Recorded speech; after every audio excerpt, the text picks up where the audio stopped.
Get ready with national anthem, Braxton. National anthem.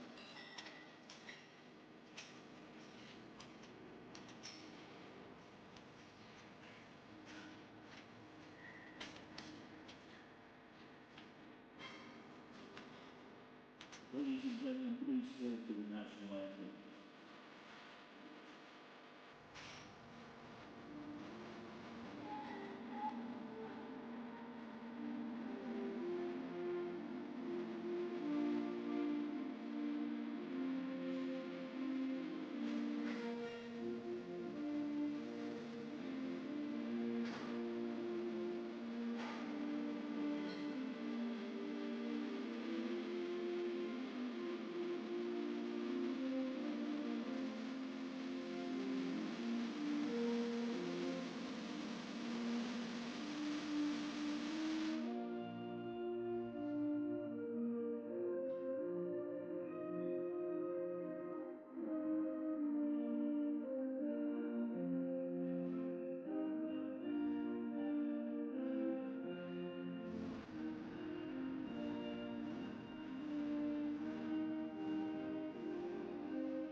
Powerlifting Collegiate National Championships.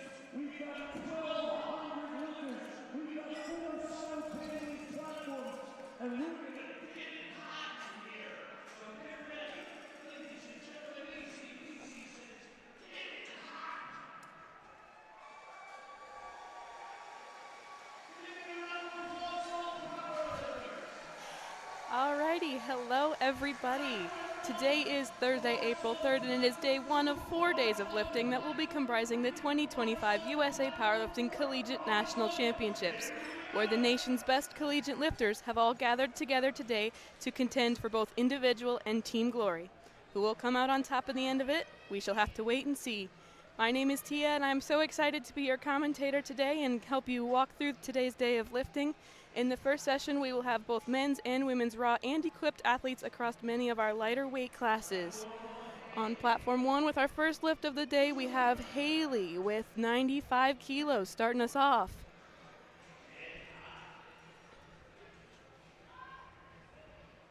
And that looks to have been good. Great way to start the day with a good lift. 2 to 1.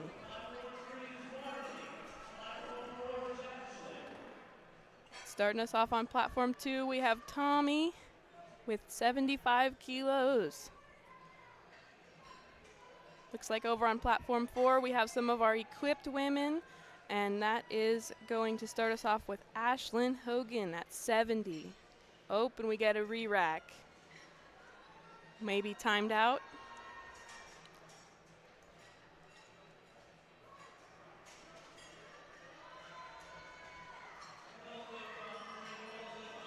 And a good lift on 2, and platform 1 as well.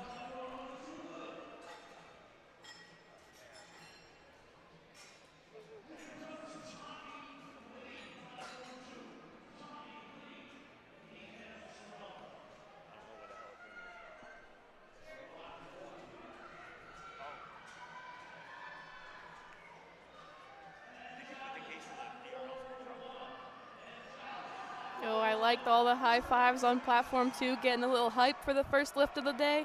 First lift of the day is always kind of a scary one, so it feels good to just kind of get that energy out there and get the first one in under your belt. Very nice on platform 2. 2 to 1, good lift. So a lot of the reason why you're going to see some of the red lights on squat is going to mostly be a depth thing. You have to get your hip hinge below parallel in order for it to be a good lift. And the side judges are mostly in charge of that. So when you see a side red light but the other two are good, or the center is good but the sides are red, it's most likely a depth issue.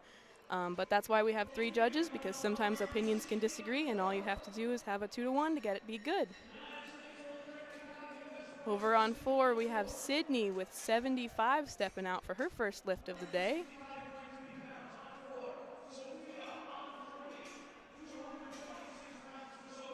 And that was a good lift. Good job. Way to start strong. Nice and low on platform 2. That was exceptional depth there.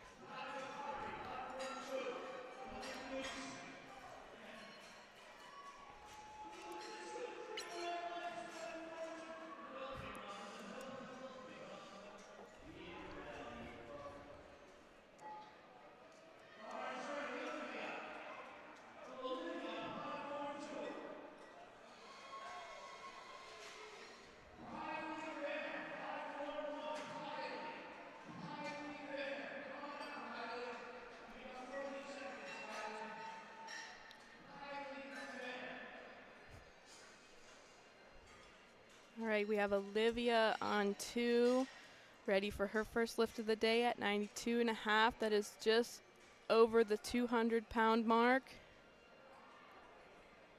Very fast. 2-to-1, good lift. Great way to start the day.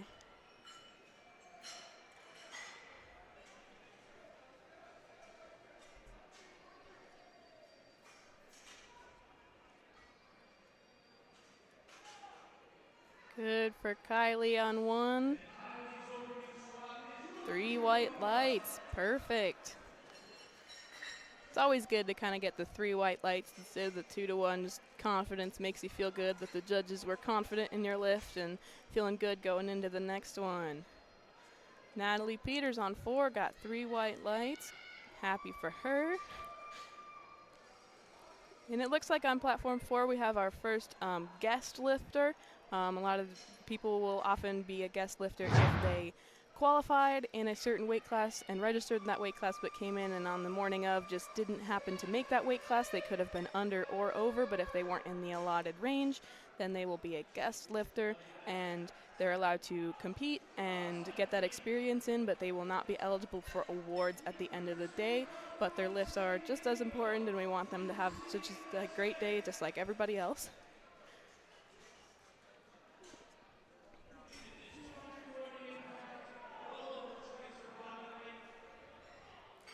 Melissa on 2.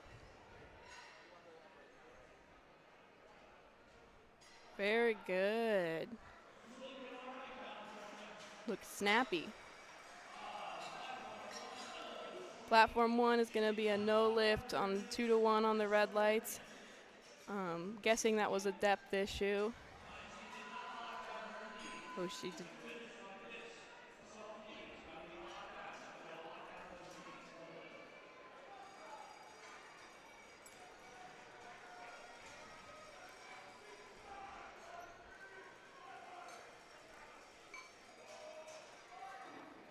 All right, and platform 4, very fast for Michaela. That was excellent. I expect her to take a nice sizable jump there. That looked like an easy opener. Sometimes people will open with a little bit of an easier weight just to make sure that they can get that first lift in of the day, since it is scary. And we just want to make sure that they can get that first lift in so that they can get a total, and then they might make a little bit of a bigger jump to maybe a more challenging weight for them. But yeah.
Solid for Cavo on platform 2. On platform 4, we have Zariah from McKendree in the women's 52 equipped.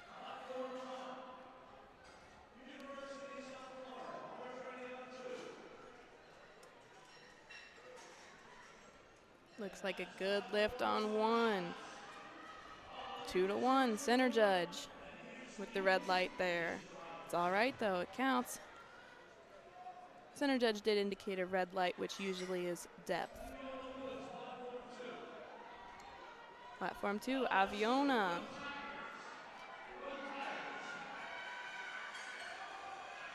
Nice and fast with that 115 there. You see what the judges say. 2-1, good lift. A lot of 2-1s to start off the day, but 2-1s are good lifts, so 2-1 or 3 to love, doesn't matter. Sophia Torres stepping out looking nice and strong for Midland on platform 3. Very easy. And that should be a good lift as well. You will see that the competition here is a team competition as well as an individual competition. Athletes in the top 5 of each weight class will receive individual awards, and athletes in the top 25 of each weight class will receive team points, with 10th through 25th receiving 1, and then as each spot goes up, receiving additional points from 9th on up. So 9th is 2, 8th is 3, etc. And you will see right away that even in these first sessions with some of these lighter lifters, we do have athletes from those top 5 teams, and team points are critical even just in this first session here. So we are looking forward to that as the weekend develops and as more sessions have passed. Emily with a no lift on 1, unfortunately. She'll come back out for her second attempt and likely attempt that same weight, and we'll see if we can get her to get a nice squat, and I'm sure it was probably just nerves for that first lift. On platform 3, we have Lillian. All right, that looked to be pretty strong. Little bit slow, but solid.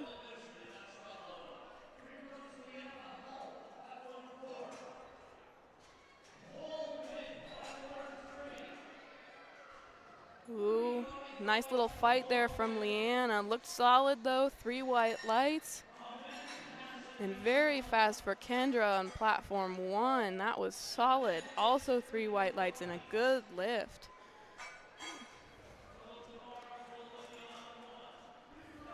And so as these lifters make their first attempts and they move to put in their second attempts, you might find yourself wondering what their second attempts are going to be. That information is all available on LiftingCast. There is a LiftingCast specifically for USA Powerlifting Collegiate Nationals, and all 4 platforms for day 1 should be on that same site. There is a separate competition link for each of the additional days throughout the weekend if you are looking to follow along with that. And I do believe that the team scoring will be updated on Scoring USA Powerlifting. So if you're following along with that later in the weekend. And we have Olivia coming out on platform 1 with 117.5. See what she can do here.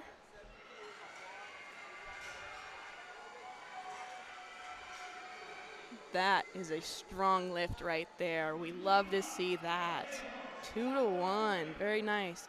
She got a blue light from the left-hand judge, which can just indicate a couple things, but usually on squat it can be failure to just lock out of the knees, or if she had any downward movement during the lift, that can be a issue as well.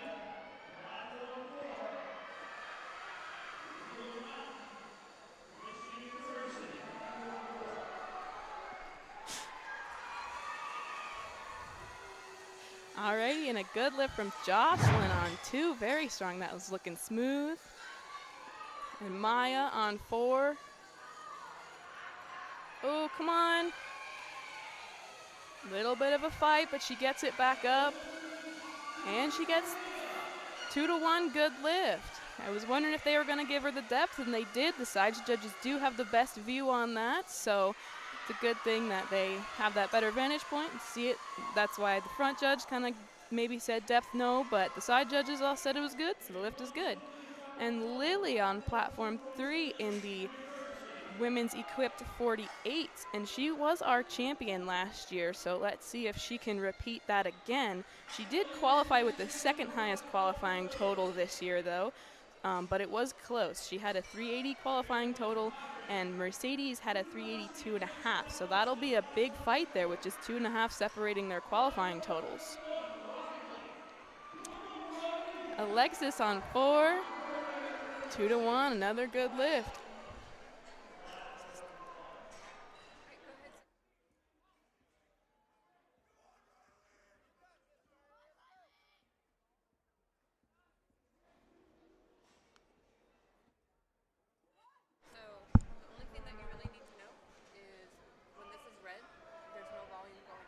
Riley, our last lifter of the flight on platform 1 with a good lift in 3 white lights.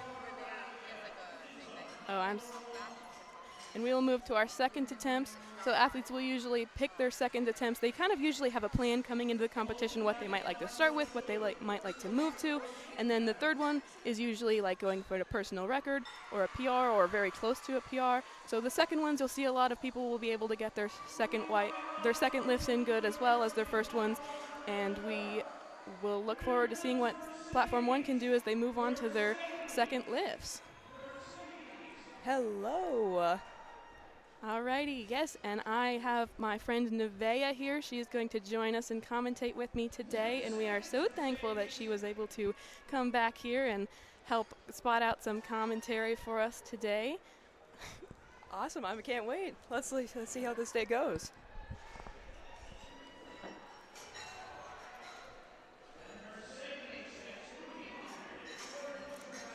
Oh, with a no lift on 3, unfortunately for Mercedes.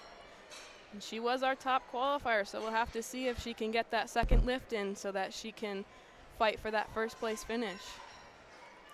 Alrighty, platform 1, Haley Canfas. And it does look like on platform 3, the board is showing that we do have an American record attempt for squat here with an opener. That's very impressive for Emily.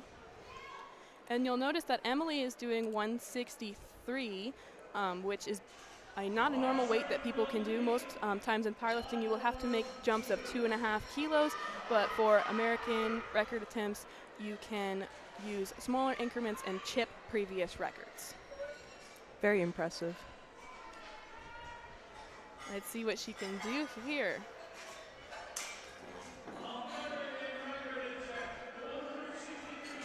And she does lift in that equipped category, so she will have on the squat suit and the knee wraps, which do help add some kilos to that total, but also make it more challenging in some ways because sometimes you have to kind of fight against that squat suit and the knee wraps to get low enough to depth. Good lift on 4.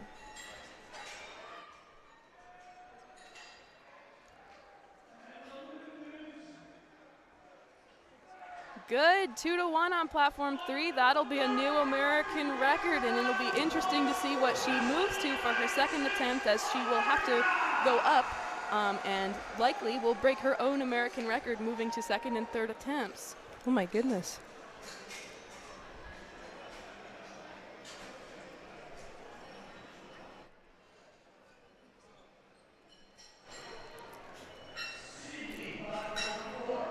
Do you remember, are you excited for lift this weekend?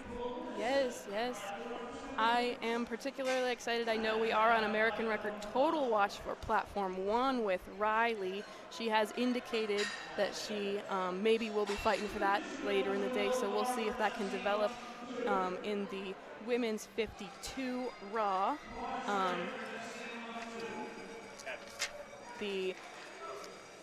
Do you happen to know what the American collegiate record for the total for the women's 52 raw is? That would be 390, if I remember correctly. Yes, perfect. All right, so we'll be watching out for that total for the women's 52 on platform 1.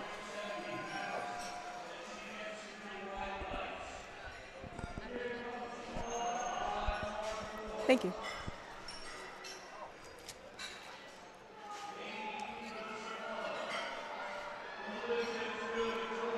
No lift on platform 2 for the yellow.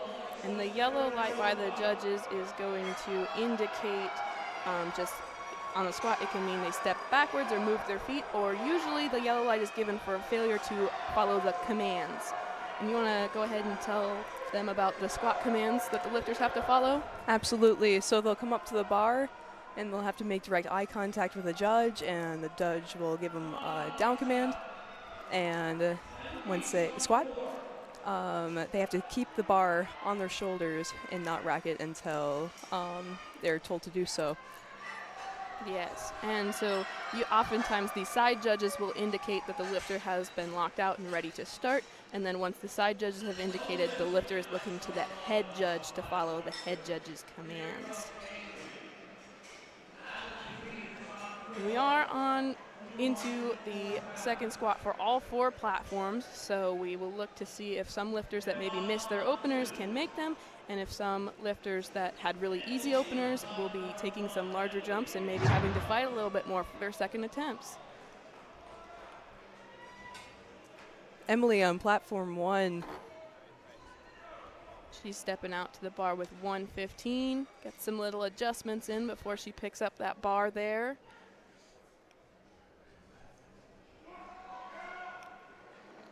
And it looks like Avery is going to come out on platform 3. You'll note that she did miss her first attempt, but usually that's an opener. It might have just been a depth issue or just nerves maybe missing that opener. So she will try that same weight again and see if we can get a good lift in for her to count towards that total at the end of the day.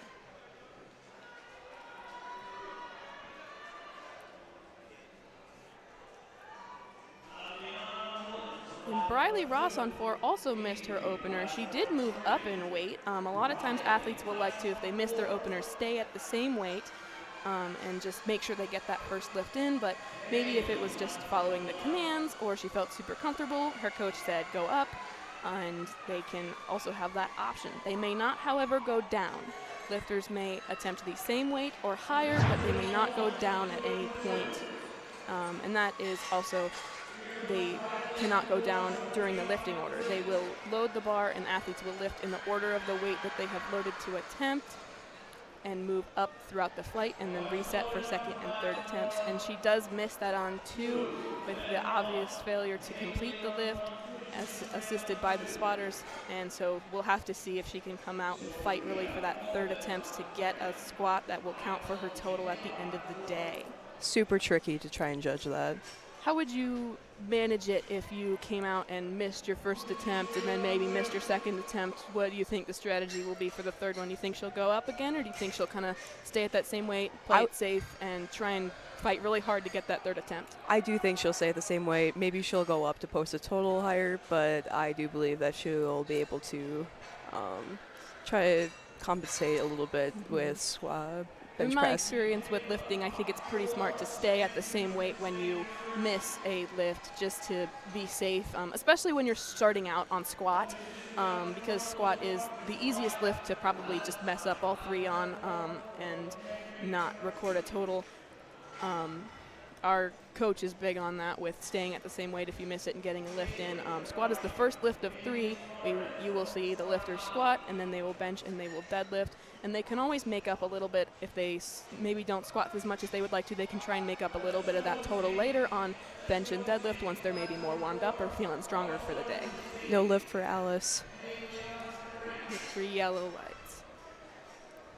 Haley on 3 for her second attempt. She did miss her opener, and she has elected, as we have kind of been talking about, to stay at that same weight.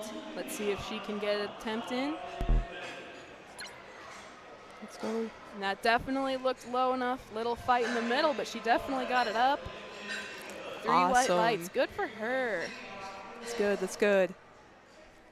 He got Zariah back out on platform 4 with 115, making that 7.5 jump. Yes, that was so strong. And I like the little smile as she comes up, too. She was definitely feeling confident. She knew she had that lift. Olivia on platform 1. Let's go. And you note on platform 2, we do have John Martin. He's one of the first guys we've seen today for the men. We have the men's raw 52 and 56 kilogram categories, and for equipped we have 52, 56, and 60.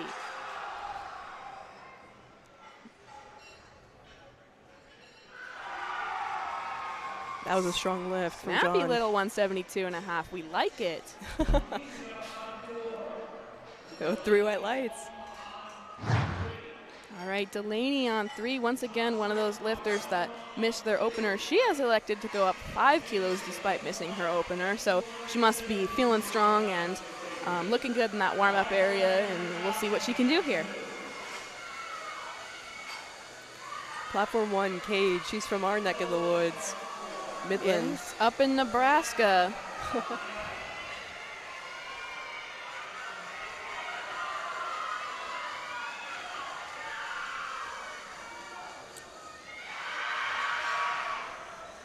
Just unfortunately, it looks like she came a little bit forward there and was unable to complete the lift. I do not think that that is a strength issue. I think that maybe she just needs to take a little bit more time and set up next time and have a little bit of a better brace before she does her lift.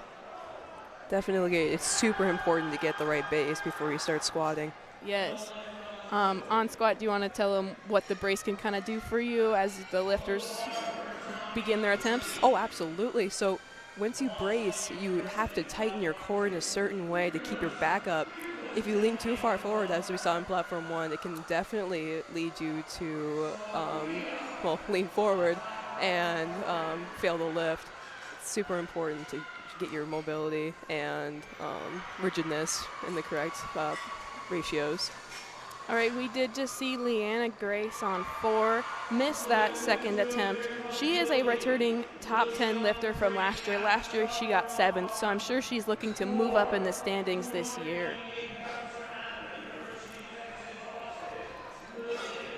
Tommy Lee with 3 white lights, platform 2. Very good. And it looks like Lillian is stepping out to platform 3, trying to get that second attempt in as her first good squat of the day. She has elected to stay at that 137.5. 137.5 is that 300-pound mark. So this is just over the 300 pounds, which is a big number and a big goal for a lot of these lifters.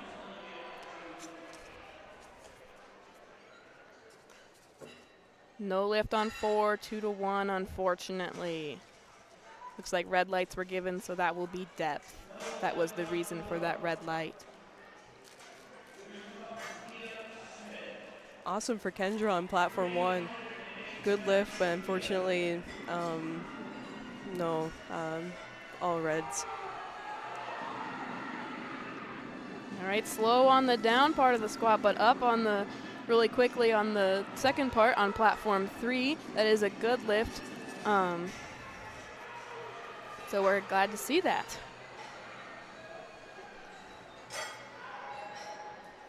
And that's a no from Maya on platform 2. She kind of shook her head at the bottom, told the spotters, nope, this is just not going to be there for this attempt. Maybe it'll be there on the next one. We hope that it will be. As you see her kind of running off with her knee wraps falling down. Maybe the coach just didn't wrap them tight enough or correctly, or they came undone as she walked out. That can happen a lot. The knee wraps for equipped lifting are incredibly tight, and it can definitely be an easy thing to just miswrap them or misalign them a little bit, which can really throw off your whole lift. And a good lift for Riley on 1. Fellow teammate.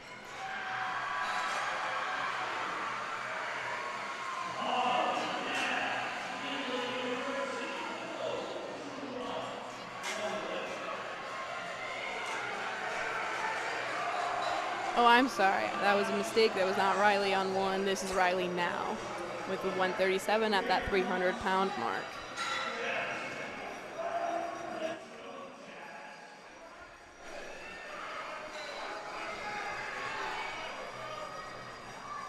So you may notice on platform 4, that Jennifer here has elected for a racks in position, which if you look at the squat rack, you will note that the racks are kind of slanted in towards the middle.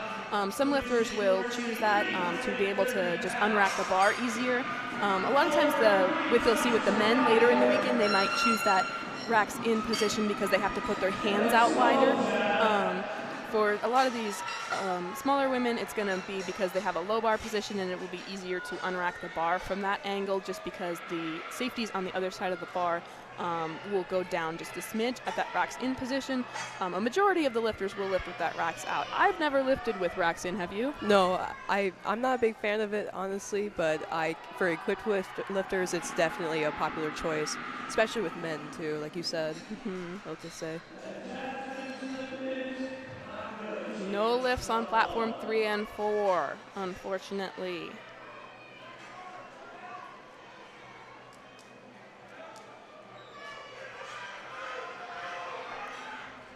No lift for Haley on platform 1.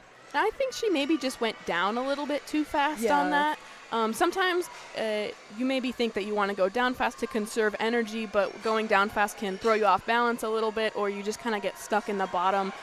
They kind of call that position the hole, and it's really hard to fight out of there if you go down too hard.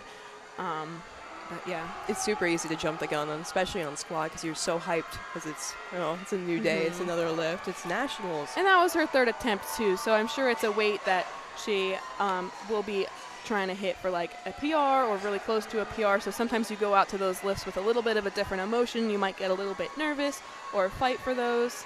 Definitely. And we do have Lily on 3 with 155.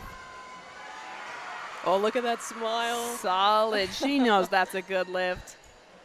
Oh no, the judges disagree though. She got 3 reds, and that definitely was depth. But she for sure can do that on the next attempt. Just gets an inch or two lower, maybe get that hip crease past those knees, and we'll see her come back out and do that weight again likely. It's super hard to lock out, especially with wrapped knees, especially with equipped.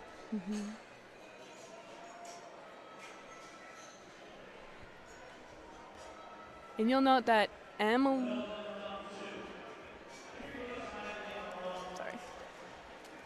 Kylie on platform 1.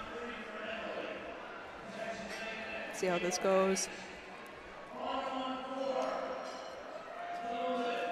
And so Emily has elected to come with a 168 on platform 3. So she did a 163 last time with that American record and has attempted to go up a whole 5 kilos for that. The last lift did look very strong, very good, so that does not surprise me, that attempt selection. And we'll see what she can fight for here. She has once again elected to use the chips, hitting that 168 since she is setting that record.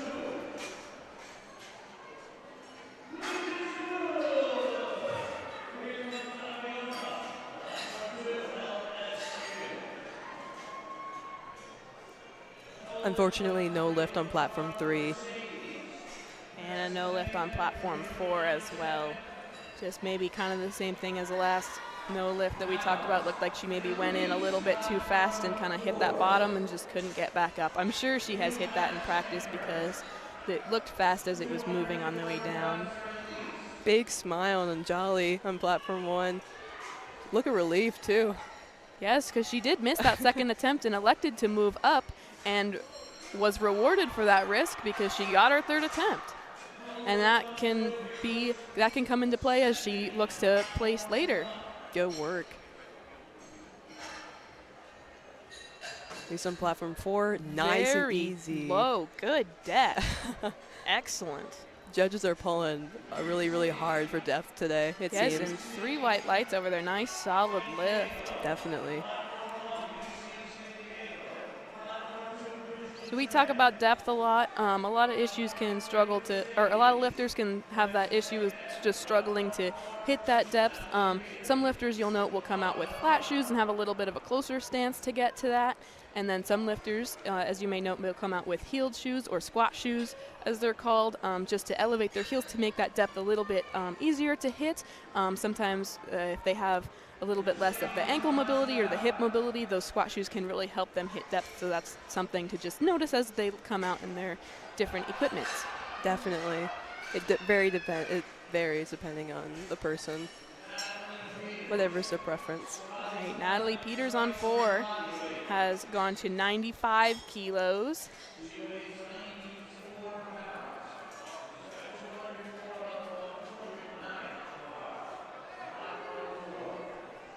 And she did have the 3rd highest qualifying total, tied with Briley Ross. They both had a 240 qualifying total. So we'll look to see maybe as they fight for that 3rd place spot and that All-American finish. It'll be exciting to see.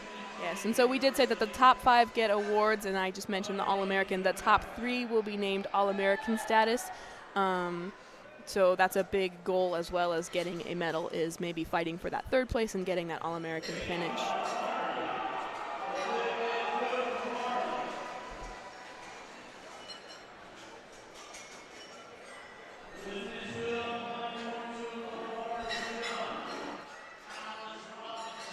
Ashlyn Hogan going all the way to 95 for the women's 44 equipped category over on platform 4.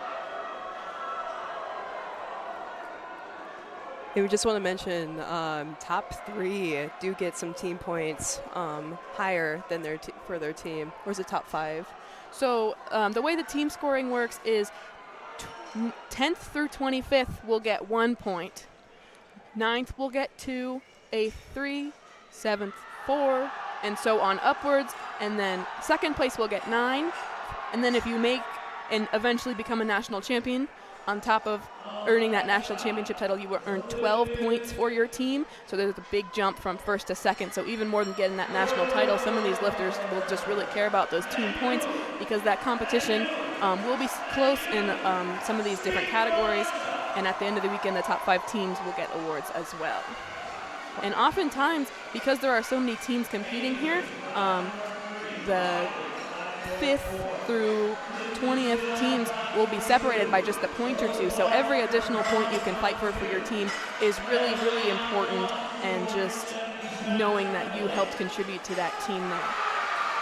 Definitely. And of course, should there be a tie in the team scoring at the end of the weekend, the tie will be broken by the number of overall 1st places. If they have the same number of 1st places, they'll break the tie by the number of 2nd place finishes, and so on down the line through 5th. If they have the same number of 1st through 5th place finishes in the same categories, the tie will eventually be broken by the team average DOTS score. And DOTS is a formula that is used to compare lifters across different weight classes.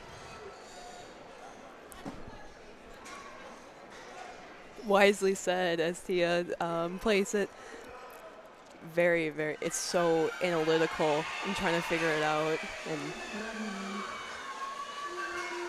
And I know regarding that DOTS score, a big number that a lot of lifters are going to be looking for today is, for the women, is that 425 DOTS, because that is the qualifying DOTS score that you need to get into the Student World University Championships that are going to be held in about a month. If some of these lifters might be interested in going to that. And a tough fight for Katie on platform 1, but just unfortunately that was a no lift for her. Nice fight, though. I'm sure she will come back in the bench and be angry. I know sometimes angry bench can work out really well for lifters because you get rid of that fear a little bit and you kind of just go out there and move that bar. You settle in just a little bit after that Yes. squat. Do you ever experience angry bench working well for you? Oh my goodness, absolutely. Yes. Definitely helps to have a little bit of anger in your veins, Mm-hmm. pushing that bar. Yes, for sure. Powerlifting is one of those sports where you have to kind of be stubborn a little bit. You're going to miss some weights maybe that you made in practice, and you have to come back and deal with that and fight against it. And you just kind of got to be determined, and you have to have this just sense of confidence that you are going to make the lift, because if you don't believe that you're going to make the lift, it makes it a lot harder. Oh, definitely. Yeah.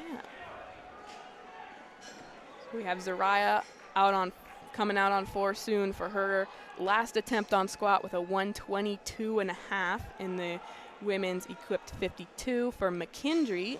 They are definitely one of our top teams to be looking for here today for that team placement points. I expect them to kind of be in that top couple groups of finishers. Definitely. And they have a big team as well that has come. They have elected to bring nearly a full delegation in the different classes, and so that's why that they will be able to contend for some of those top team positions. Super exciting. And for that team scoring, teams are allowed to bring 12 lifters in each category, no more than 2 per weight class, and the top 7 scorers will be counted for that team score. So teams can drop the 8th through 12th place finishers to get that team score.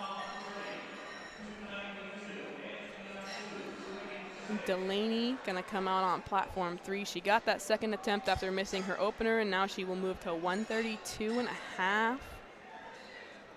Anthony on platform 2. He's getting that. He has like the happy feet. He's shaking around a lot. Yeah, a lot of times when people adjust a lot before squat, that can maybe be, they might be nervous for that lift, or they maybe just that's their routine and they do it every time. If they do it every time, I wouldn't recommend changing it, because it's good to have a routine and a habit so that you're comfortable going into your lift and you really get into that position that you're familiar with. But a lot of times on the walkout, which is when the lifters unrack the bar and move back to where they're going to squat it, you want to be looking for a lifter to take 2, maybe 3 steps just to conserve that energy. Definitely.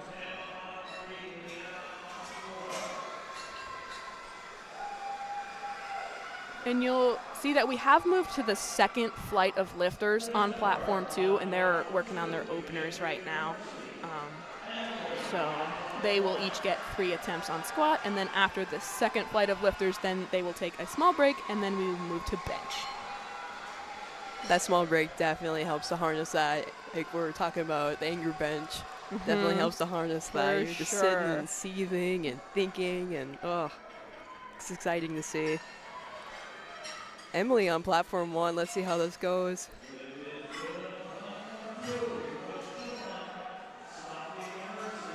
And she moved it really fast. Yeah, that was nice.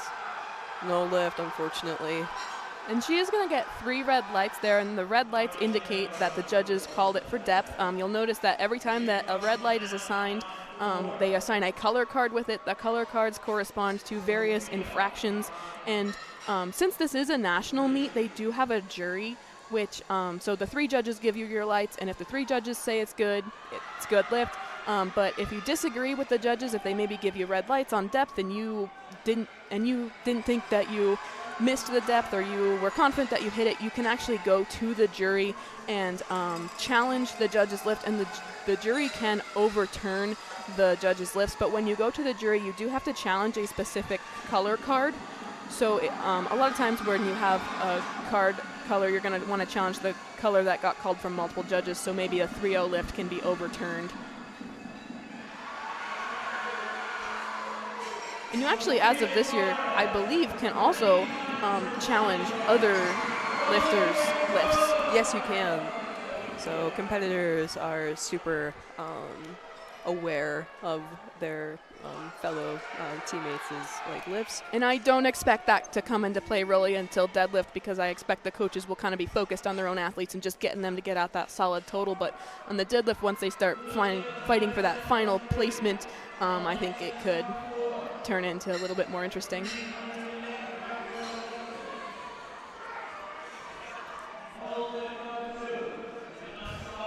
I think that challenging the other lifters' lifts it's fair play because it's in the rules, but I think as a lifter, I would want to go out and lift more than the other person, especially if the initial group of judges thought that the lift was good. The judges here are really well trained. They're all very professional. They really know what they're doing. They know the rules, and they've judged at many, many other meets before they've come here. So they have the experience, and they really know the lifts. So I think that challenging another lifter's lift is, well, one, likely it won't get overturned because the judges do know what they're doing. The jury will most likely agree with them. But it's fair play, so I would respect it if somebody did it to me, but I don't know that I would do that for somebody else. No, I don't think I would do it for somebody else, especially it can be a little bit time consuming. It can really put a halt to things, though that could be used as a strategy to give more lifters some more time to recuperate before the next lift. Yes, because they will kind of pause a little bit to evaluate the lift and determine if the lift was good before they move on to the next one. Yes, so we have Jasmine with her last attempt for platform 3. Let's see how this goes. Nice and slow. And just unfortunately just couldn't get back up, unfortunately. She did get 3rd last year, so she will look to return to near the top of that podium and fight for a finish. She was not in our top 3 qualifiers this year, though, so she does have some work to do to get back up there. And Jennifer with a big fight on platform 4. We'll see if she got the lift. No, unfortunately, it was just a little bit too high there. Depth is super, super hard to get. That's one thing that the national judges are super picky about, but the lifters, especially the ones who have lifted at nationals before, will be aware of that and should make that adjustment moving forwards. Definitely. It's kind of hard to get in the groove again, especially when you've been doing regional meets when they can be a lot less, let's say, picky. Big fight on platform 3. Holy cow. Nice. 2-1. Good lift. Good for her. It's awesome. Look at that smile. That was an incredible fight. Oh Sometimes it can be really easy to just kind of get stuck and give up a little bit, but that is not something you want to do at nationals. At nationals, you want to make every lift you can because every lift and every kilo counts. Oh, absolutely.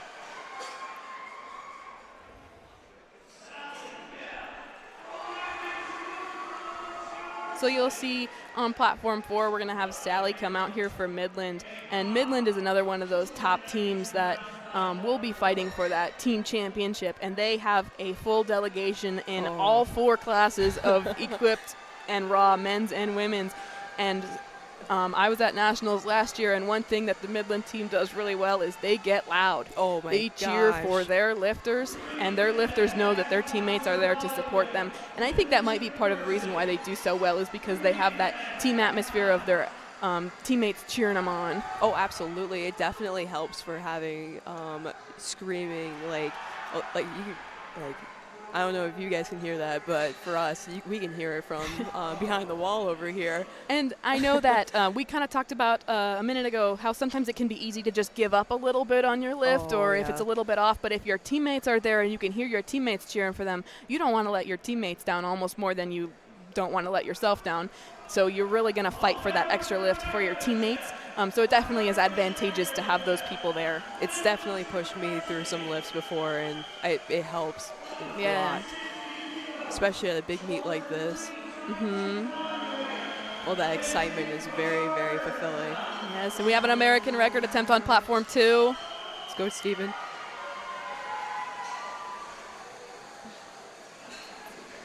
No lift. No lift, unfortunately. 2-1 for the side judges with that depth call there. Let's see if he,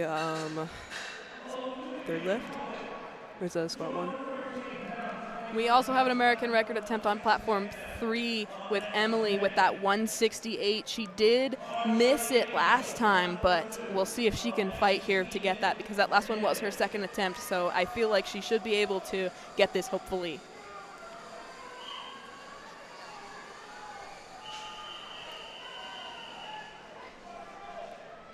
Come on, up. She gets it up. And she got the rack command. 2-1, good lift. The one side judge called depth, but I think I agreed with the judges. I think it was there. Definitely. Good that she was able to fight through that. She definitely caught a little bit of that sticking point, which is kind of, a lot of lifters have a little bit of a sticking point about halfway up the squat where it can be a really easy place to get stuck as you kind of shift from the different muscle groups in your legs as you're using those to get your squat up. It's hard to get it fluid, definitely. And especially right out of that hole. You got to have that energy. Yes. And we have John on platform 4 for the men's equipped 56s.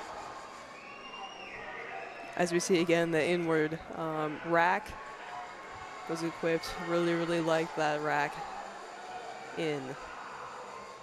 And that was fast. That was- looks to be that was good very lift. fast. Yes, Yes, it is. good 2 lift. to 1. And he will be looking to return to that medal podium. Last year he placed 4th, so he might be looking to move up a little bit maybe. But we'll see what he can do as we move to get to the lifts later today. Angel, platform 2, nice. Nice. All right, and we got a big lift Ooh. here for Mercedes on platform 3. She's coming out to reattempt her 180 that she took for her second attempt. She has missed her first 2, so she really needs this third lift. You have to have a squat, bench, and deadlift all count in order to achieve a total at the end of the day. If you have one of the lifts where you miss all 3 of them, your total at the end of the day will simply be 0. And she's really going to want this to get on that, to get a total, and also to back up her first place qualifying total. Definitely. It's going to be a very, very interesting experience, especially when you're fighting for that.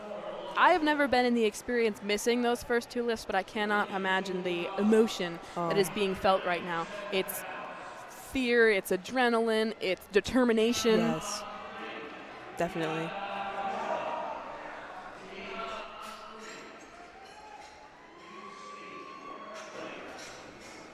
When it looks like maybe she did elect to miss that lift, I wonder if she's, to skip that lift, I wonder if she's just maybe not feeling the best today and just is unable to perform that squat today. She will likely come back and deadlift and bench to kind of hopefully finish out the day a little bit stronger. And we have moved to that next flight then on platform 3. Paige Smith on platform 1. I love that the pink on her singlet. Yes, she has the matching my belt. gosh. In the shoes.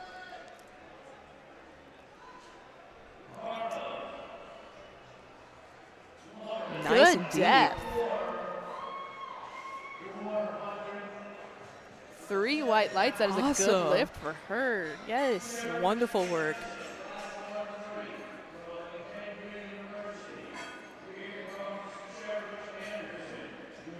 Michelle, platform 2, nice and deep lift. Quick lift on platform 4 for Lawson. Good lift there. 3 white lights. And Kiana on 3, a little shaky in the middle, but gets through it. So nice fight there.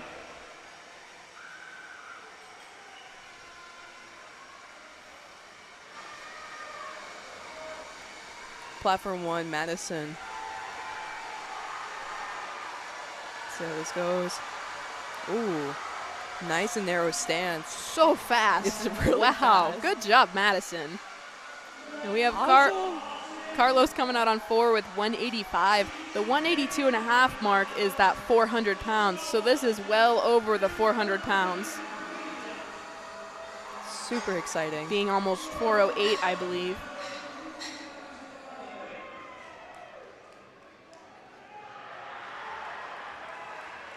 Good fight there to get it up. Bar gets a little bit crooked, but he keeps going, and he gets 3 Awesome. white lights. Good fight.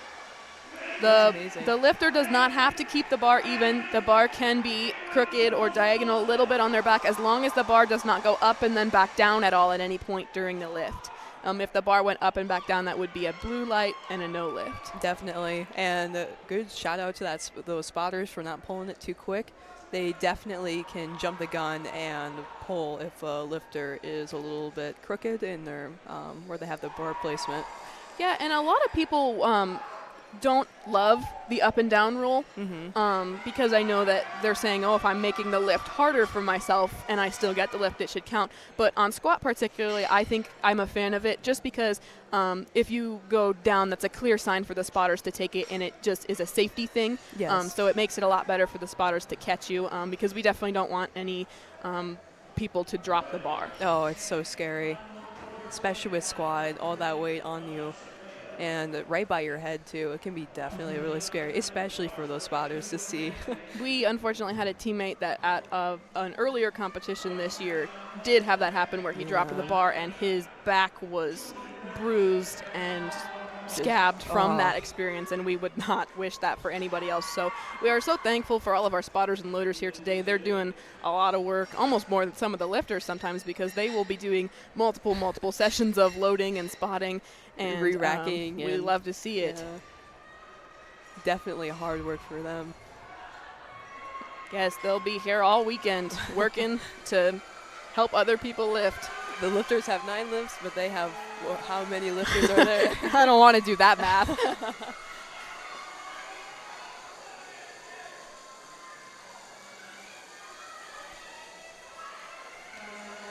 Yes, and the spotters and loaders sometimes will themselves actually be lifters, so they might be lifting later this weekend. I know that particularly on Platform 3, the loader is a lifter for the Midland team. I only know this because he did liftoffs for bench at our meet in the fall.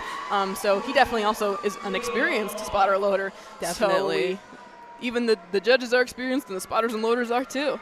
It's definitely very, very powerful to have spotters and loaders that are lifters themselves, so they know they can lift that weight up, and they know what lifts look good and who needs help. And your note that all the spotters and loaders are styling it up in their matching outfits, which are all A7 outfits, which they are one of our sponsors. So we would like to thank them as well. Yeah, thank you, A7. Big supporters of collegiate lifting and powerlifting in general. Definitely. Rudy on Platform 4 with 190 for his opener. Oh, my. Competing for Northeastern University.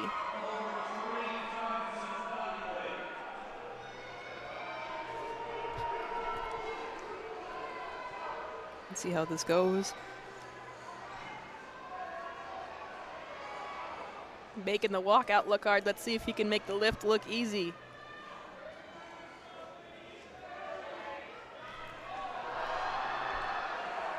That lift did look good. Nice. 3 white lights. And so sometimes that walkout can be hard. Sometimes adjusting to the different racks and the different brands of racks can be hard. I know that all the lifters, when they did their registration last night, checked their rack heights, and they were able to pick them out accordingly, but they might be just a little bit different from the home racks, and that height difference, it doesn't seem like it, but when you're lifting over 400 pounds, that can make a big difference, just a half of an inch and just putting you in an angle that you're uncomfortable with. Definitely, and so it's definitely important for people to wiggle around and try to figure out where they can get that on their back shelf. And so the lifters did set their rack heights last night at pre-registration and equipment check, but most of them anyways, but they can elect to change their rack height if they would like. Yes. So if they feel as if they go out there and do their first competition lift and they say, no, that's too low or too high, they can go to the scoring table and request that be changed. It's definitely important that they do so. If they feel something's wrong, it's very, very important because it can be detrimental to their competition lifts. Especially on squat, since you have to unrack the bar by yourself. Oh, absolutely. On bench, I think it's a little bit less important because you'll see in a little bit that all these lifters, or most of them, will be getting the lift-offs from the spotters, and so we will see that happen later. And on Platform 2, we have an American record attempt. Felipe, let's see.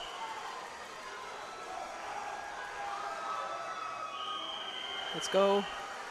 That was very fast, so that's impressive considering that he missed that for his opener. So we like to see them come out and just nail it on that second attempt after missing that opener. I bet he's mad that he missed his opener. Oh, my goodness, I cannot imagine.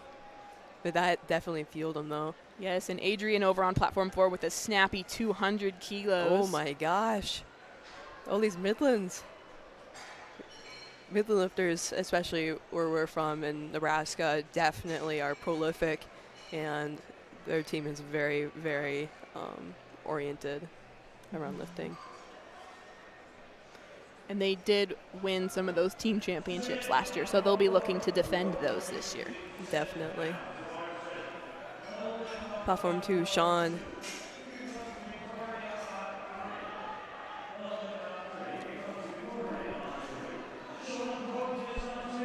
Oh, no lift for Sean on Platform 2.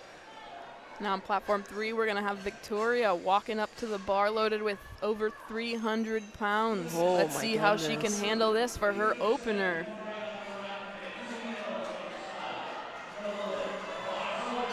I love the bow.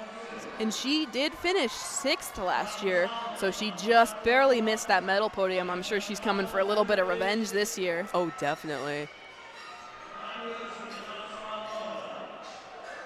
You can see the smile on her face. She is determined. Nice. That was Very fast. Yes, and we like the little head nod. She knew she had that. I want that confidence. Oh, my goodness. And on platform 4, we have Zacharias Clay coming out to a 215 bar loaded. He got 7th last year, so also just barely kind of missed out on that podium by 2 spots. And he was our 3rd highest qualifier this year. He came in with a 525 qualifying total, so I'm sure he will be looking to improve on that and also move up to that medal podium that he just missed out on last year. For the people that got 6th last year, it's definitely in their line of sight to get that 5th place, to get those team points, especially for that podium too. And we do have a ton of top 10 finishers returning from last year, including champions, 2nd place, 3rd place, All-Americans returning as well across all of the different weight categories today. Every weight class that is competing right now has a top 10 or multiple top 10 returners from last year. Super exciting to see. Yes. Platform 1, Abby. Also in this session, on top of having top 10 returners in every class, we actually have medalists returning in every class, which is quite impressive. And we love to see them defend some of those medals, and we'd love to see some new people break their way into the medals as well. Definitely a fight, especially when those top 3 are already established from last year. Definitely, it's hard to fight back in there. Platform 2,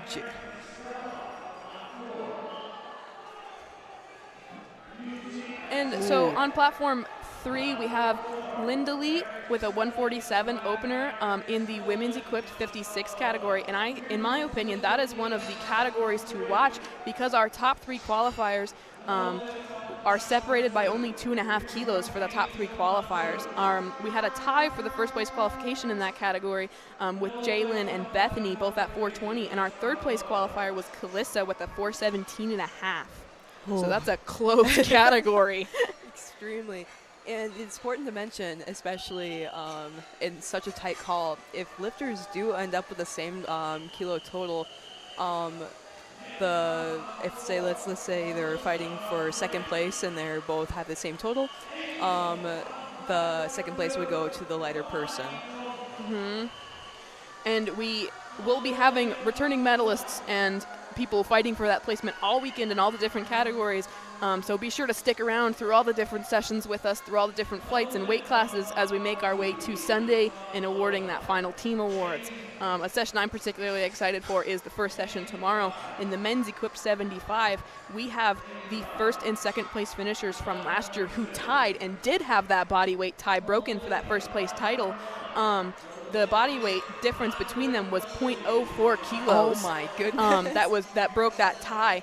And they also have the 3rd place finisher from last year is also returning, so all the top 3 in that category. So that's going to be a dogfight. That'll be fun to see, definitely. So come back tomorrow morning and see some more excellent lifting like we've already been seeing today. And we have John Wyatt on 4, missed his opener, elected to stay at the same weight. Let's hope he can get this in and then maybe move up for the next attempt. Definitely. Oh, you can just see those the knee wraps. Those Yes. knee wraps they are very, very tight on their legs. Yes, and looks like he's competing for Ottawa. And they, I believe, have a pretty big team that they brought as well. Ottawa, you just look over the sea in the crowd and you can see a lot of Ottawa. Come on. Ooh. He definitely got stuck. He almost paused it in the middle, but he got it back up. See that team? Oh. And he gets 3 red lights.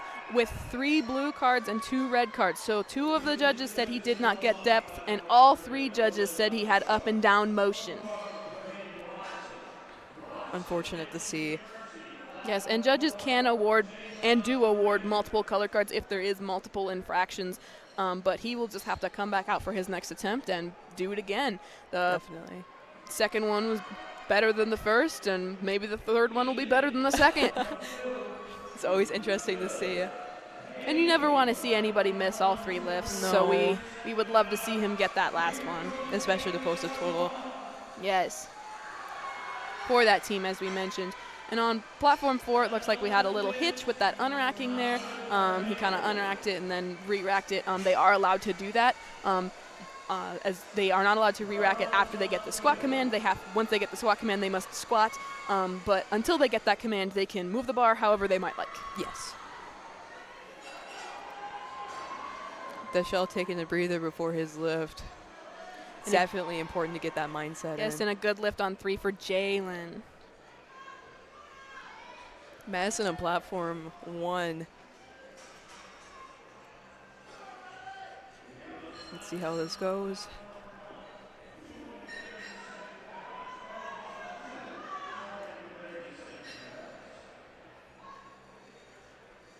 We've also got Deschelle on 2 with the 107.5 for his 3rd attempt. Nice and low. Definitely strong squat there. That ought to be 3 white lights, and it is. Awesome. We love that. For Katrina to platform 1, 3 lightweights. Kiana coming out on 3 for UC Berkeley, stepping up to a bar with 72.5 kilos in the women's 44-kilo raw category.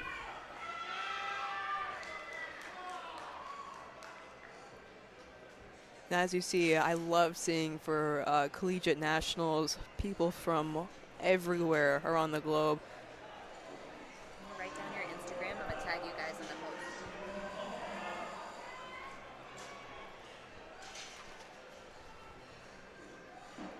We have Lawson on 4 with his 2nd attempt at 190, so he has gone over that 400-pound mark to 418 pounds. But he unfortunately missed that and will have to probably reattempt it on his 3rd lift. Katrina, platform 1. I love the hair. I love the lift even more. And Cherish is going to come out to a 77.5, just going up that 2.5 kilos on platform 3 for McKendry. And she's likely here to fight for some of those team points McKendry will be relying on. We'll see if she can make this look easy, hopefully.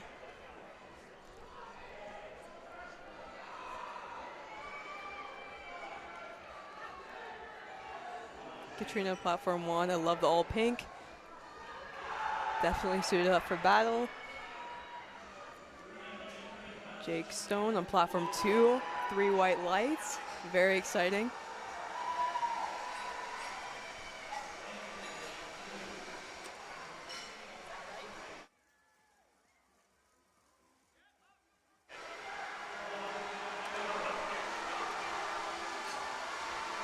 We've got Delilah coming out. She missed her opener. She is elected to stay at that same weight, at that 85, and she will be fighting for this one. Let's see if she can do it. I've got faith in her.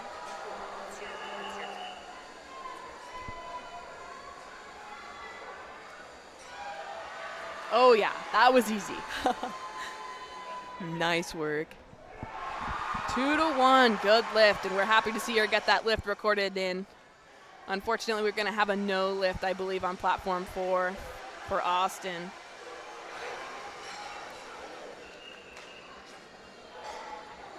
He is a returning top 10 from last year. He got 9th.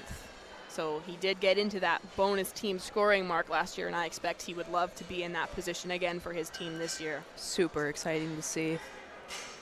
You can see some lifters slapping their legs. That is a good, either they're trying to get hyped up or they're trying to warm up their legs a little bit. Definitely important during squat to keep your legs warm. As soon as they usually go behind the screen, they usually put on a like a blanket or some sweatpants to keep their legs warm. And speaking of keeping their legs warm, you'll see a lot of the raw lifters all have on knee sleeves, most of them. And a big thing that the knee sleeves do is they kind of keep those legs warm and that blood flowing through those joints there. And so the different knee sleeves have different, I guess, thicknesses or tightnesses. Definitely. And that's kind of just up to the lifter's individual preference. Some people like to wear really, really tight knee sleeves just to kind of get that extra oomph in their squat. Definitely. The little bit of bounce in there. It's definitely, it can be a big struggle trying to put them on before you lift. Yes, putting them on can be so hard sometimes, but yes.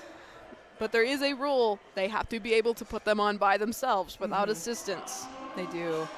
That is not the case for equipped lifting. Equipped lifters may have assistants putting on their knee wraps. And the equipped lifters kind of do need that assistance. They're they're allowed to have 2 coaches back in the warm-up room, and raw lifters are only allowed to have 1. But that's just because the equipped lifters do have that extra equipment that they have to kind of fight through to get ready for their lifts. Definitely. And you'll see during bench that they'll have their bench suits on for most of the equipped lifters, and for them, they cannot bend their arms down or bend them backwards. So they'll be in the zombie position I like to allude to. So they'll sit backwards on the chair and on rest their hands. platform 1, Delaney with a nice 140 after missing her opener. Friends University too. They have some good lifters out there. Delaney actually competes for Davenport. Our next lifter, Michaela, competes for Friends. Gotcha. And we will have an American record attempt for McKendree University with Indiana on platform 2. And he's going to do a 162.5.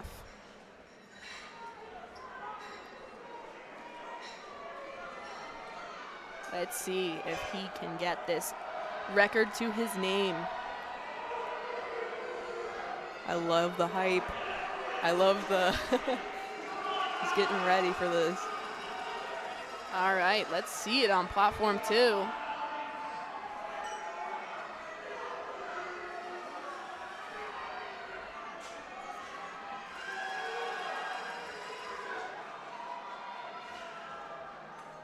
Big brace. Depth. Push. He's gonna fight. I think that should be a good lift. 3 white lines. And it is. Good fight there. Awesome. Solid. We love to see that. We love to see that. Yes.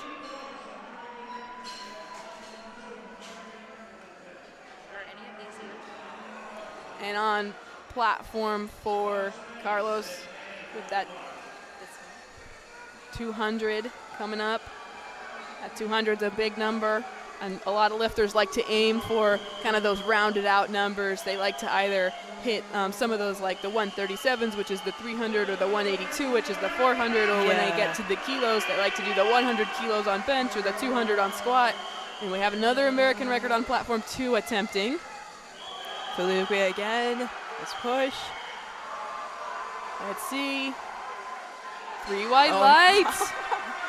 That is awesome. So he broke his own American record. That is amazing. Olivia coming out to reattempt her opener, which she missed on platform 3. She fights and gets it up. Let's see if she got the depth. 2-1. Yes, she did. Good lift. Nice to see Gianna on Good to see her platform 1. No avenge lift. that opener. Definitely.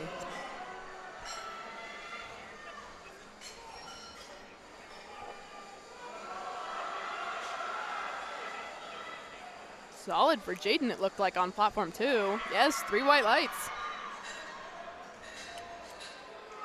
Good for him after missing that same attempt on the second one. It can be definitely daunting, especially when you miss your opener, Yes. to go back for your second.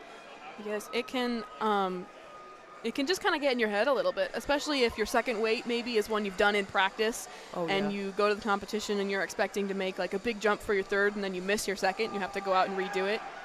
It can be tough, but these powerlifters are strong physically and they're tough emotionally too, because they have to fight through some real mental conditions. torment. Yes. Oh, absolutely, especially since they're competitors. Another strategy that some teams will use is they'll post their openers or they post their seconds into the lifting broadcast, and then they will switch it before they lift. Yes, you can change openers after warm-ups. You may not change your second attempts, and then once you get to deadlift on your third attempt, you can change your third attempt deadlifts later. Yes. But yeah, some people will play some mental games and enter some fake openers as a tactic. I think that can get a little bit dicey if they put them high. Yes. Because if you miss the time to change them, then you're stuck doing them. But sometimes people will go just a little bit lower and play it safe as a mental game, and also just help that athlete get those first lifts in and feel confident for the rest of the day, and then they'll just make a bigger jump going into the second one. Definitely. There's a war going on behind those screens. And platform 3, Victoria, nice smile. Smooth lift, that looked good. And it was good. 3 white lights. Platform 1, Abby.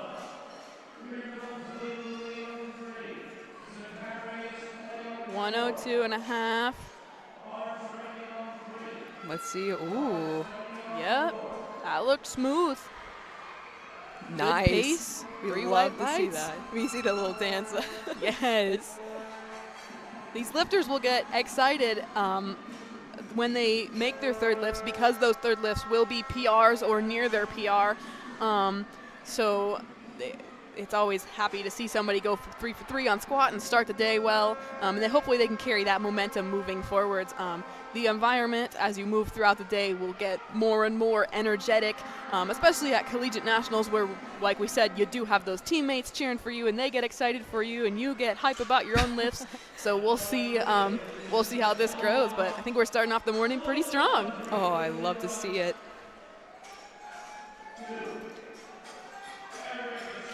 Takia on platform 3, moving up to 150 despite missing her opener. I'm sure she feels strong and confident, so let's hope she can get this second lift in and get a squat counted so that she can have a total at the end of the day. Usually openers will be a little bit below your overall max, just to try to ease the lifter into it, but the second lift will typically be near their max or around. The third is supposed to be typically above. And Eric in a similar position on platform 4, missing his opener, going up for his second lift. He needs to kind of get this in to start his day. Let's go. Looking strong for Takia on 3. 2 to 1. Good lift. Same for Eric. He looked strong there too. 3 white lights. Good. Perfect. Olivia on platform 1. Third lift. And he needed that because he was the top qualifier in that category. So if he wants to get that national title, he needs to get some serious kilos on the bar. Oh, absolutely. No lift for Olivia on platform 1. That's one of the most nerve-wracking moments, is when you make the lift and you turn around to look at the board to see if you got the white lights required to get the lift counted. And on the live stream, it looks like it's 1 second, maybe 2, but as a lifter, it can feel like an eternity. Oh my gosh, I can feel my heart pounding just thinking about it. Yes. Definitely nerve-wracking. Nice smile from Ethan Hernandez on platform 2. Unfortunately, no lift though. With those side judges calling that depth call, unfortunately.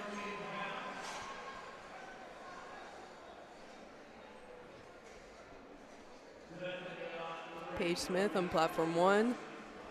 Nice and slow squat. 2 to 1. She's still got the lift. We're going to have Bethany come out on platform 3 with the 172.5. But first, it looks like we're going to have an American record attempt on platform 2. Afeli, let's see. 196.5. Ooh, that is a lot of weight on that bar. You can see it bend. It's nerve-wracking, especially for this lighter weight classes, to see that bar bend on their back. Let's go. Let's push. Let's push. Got it up. Let's see. You see, we're waiting for an eternity. Oh, we 2 got to it. 1. That's the new American record. He got the 196.5. The old American record was 196 even, so Oh. just chipped over it, but well deserved and fought for and earned. Nice to see. John on 3. Platform 2, we're getting ready for bench. He missed his 2, but looks like maybe he got the third one up, and he does get it 2 to 1, so that's good because he will be able to hopefully record a total today then. Okay, that's exciting. Good to see him fight past the disappointment of missing those first 2 and earn that third one. Oh, And he goodness. is going to be followed by an American record attempt of 185 kilos by Braden Watson from Midland on platform 4. Third attempt squat for Katrina on platform 1.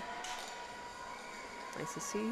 Yes, and as Nevaeh here mentioned on platform 2, they are going to set up for bench press, and then there will be approximately a 10-minute break for lifters to warm up for bench press from squat, and then they will resume there.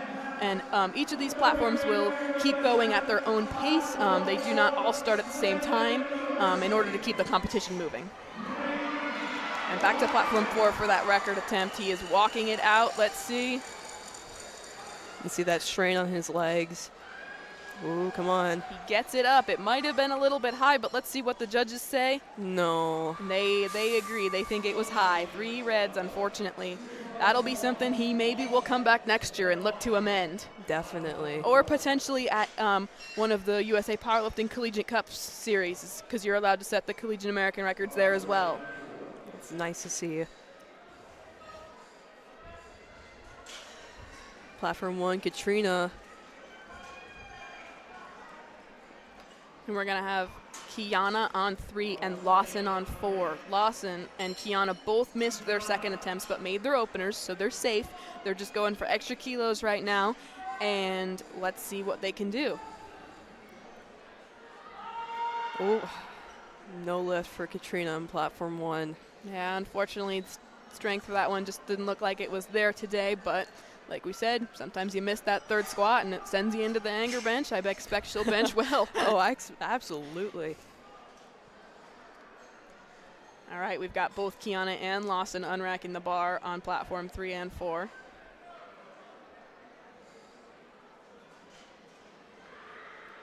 Oh. She fought for it, but unfortunately did not get it. Kiana on 3. Lawson very same. Just couldn't get out of that bottom position in the squat. You see that disappointment. That's tough to see. We'll see what they can do later in the day. Darley, platform 1, getting that stretch in before she starts lifting.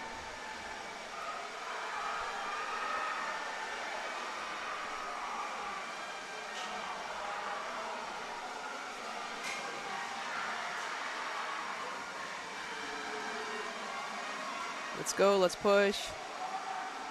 She fought for it. She got it up. 2 to 1. Good lift. That's amazing. Yes. You can see that excitement too.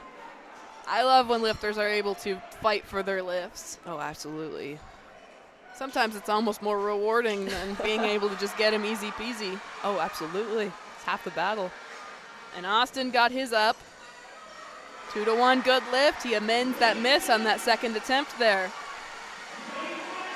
All right. Everybody kind of give a cheer for Isabel because she's coming out to 87.5 after missing her first 2 lifts. She really needs this third attempt.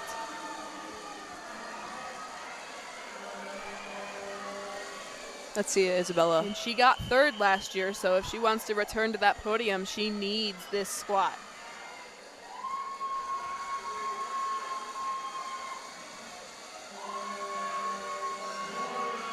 Corey with a 197 on 4.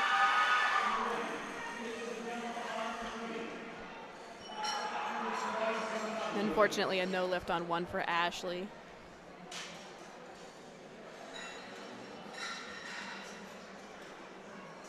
Let's go, Isabella. Come on, nice and push. That looked good. I expect she'll get that. Oh. Yes, she does. Good Oh, for her. Goodness. Way to fight through that. Oh, We're going to have Delaney on 1 with another American, or a world record attempt, Oh. excuse me. oh my goodness. Incredible. 147.5 in the women's 48 raw.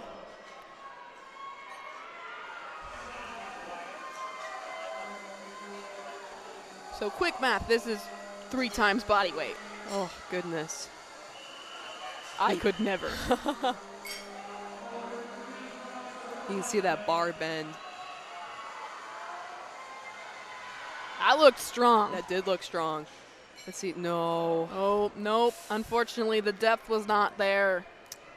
That's sad to see. Hopefully she'll be back again next year. Let's try again.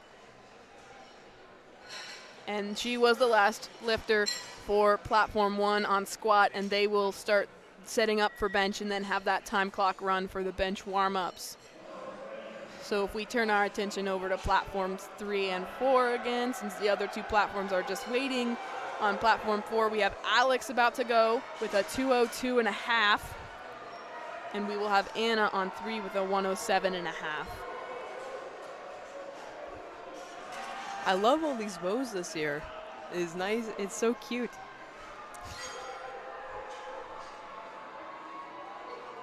Did you bring any? You should wear one when you lift. Oh, I'm thinking about it now.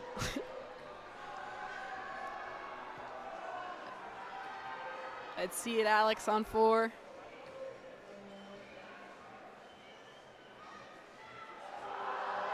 Oh, He gets it up. He fights for it. Anna was like nice and easy. Oh, 2-1. Unfortunately, they called him for that downward No. movement. I was wondering if he was going to get that call. yeah. It looked like just that one side maybe, which is why the other judge said it was good, but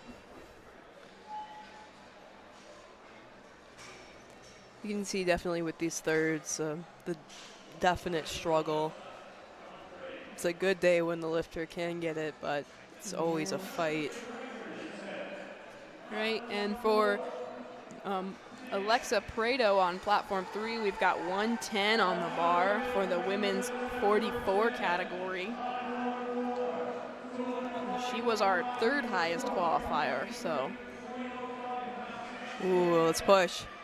I think that ought to be a good Ooh. lift. That looks good.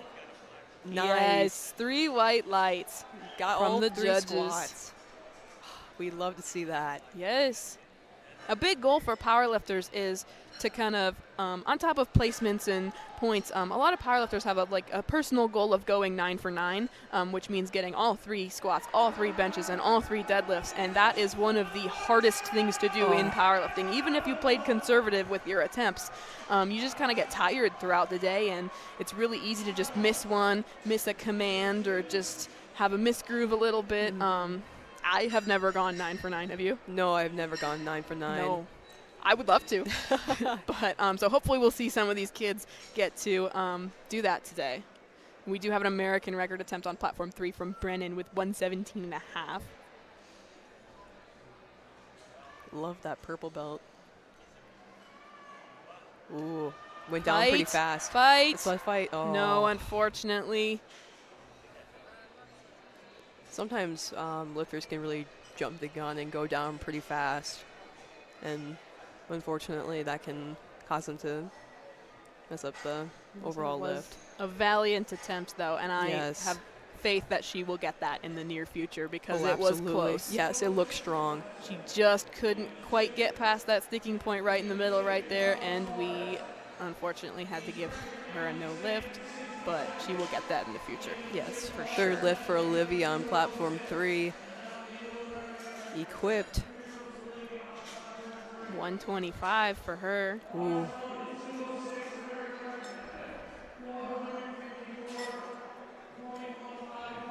And Carlos stepping up for his American record attempt on 4 with a 205.5. That half likely chipping the previous American record. No. We love to see that smile, though, especially on the third. She'll be back for that bench for Olivia. Let's go, Carlos. He gets it up. 2-1, unfortunately. So that previous American record of 205 will stand for a little bit longer. I expect he will have his 205.5 in the near future, Oh, too, absolutely. He looks strong and confident with that. Kalina on 3 with a 145. You can see when they walk up, you can just see they can't bend their knees. And this is about 320-ish pounds. Ooh. That is a lot of weight on that bar. Seems pretty smooth, too. Yes, that looks smooth. Especially for her third attempt. Oh, no. 2-1, No lift. unfortunately. 2 different colored lights, one red and one blue. So Mm. a little bit of a disagreement there, but they both agreed that it was a no lift, unfortunately. Platform 4, Daniel. These equipped lifters definitely are tough. That was impressive. That was very impressive. Oh, looks like we had an error there. Okay. The lights did not come up. We are waiting on a little bit of a system glitch. It looks like the referees are going to, the middle judge at least gave him a red card for it. When the computer system goes down, the referees do have the flags or the cards that they actually can give in person. But fortunately, we're not out in front, so we can't see whether all 3 judges or not. But it looks like if you're following along on the LiftingCast, it looks like they did red light that lift on platform 4. So that was a no lift.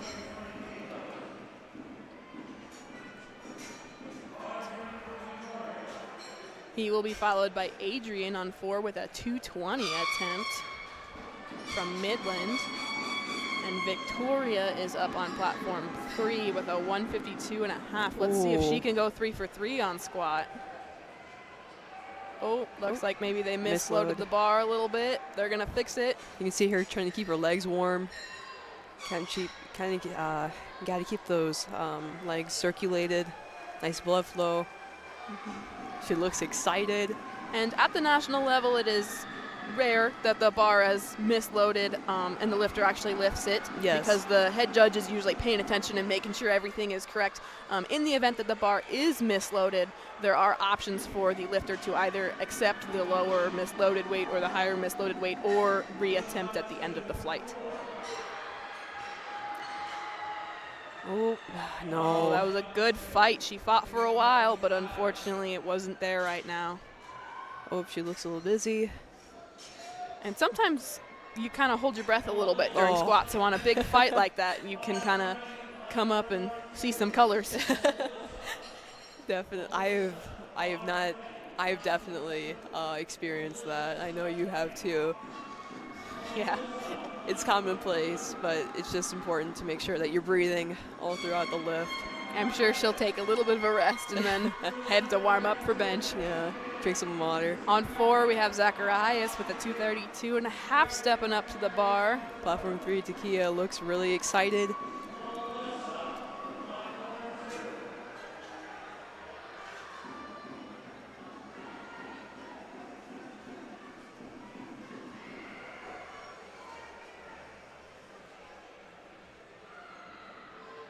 Going down slow for both of them. Both Takia and Zacharias got the bar up. Oh, No lift for Takira, but good lift for Zacharias. good to see. Good to see, indeed, yes. And I tell you, I think that Takia had a nice walk out there. She took 2 Yes. steps, she matched her feet really evenly, and she conserved that energy, so That's I good think to she's see. got a good, efficient setup, Definitely. which helps her be able to squat as much as she can. That is an incredible weight.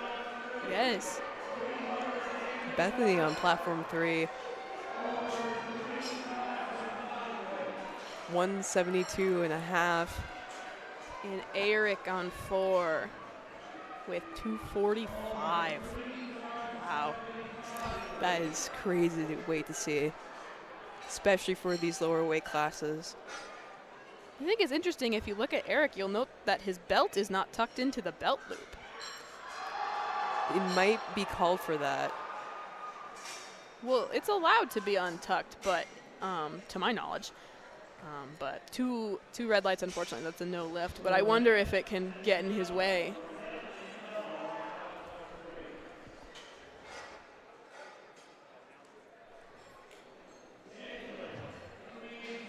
All right, so platform 4 is going to set up and get ready for bench. And so everybody can turn their attention to platform 3 for our final squats from that platform. Jalen's up, and we are starting bench on platform 2 with Abigail. You can see that arch from here. That Nice. is incredible. Nice and easy opener for her. Good. Very nice and easy. All right, Let's see it, Jalen, 175. Can she amend that second attempt miss?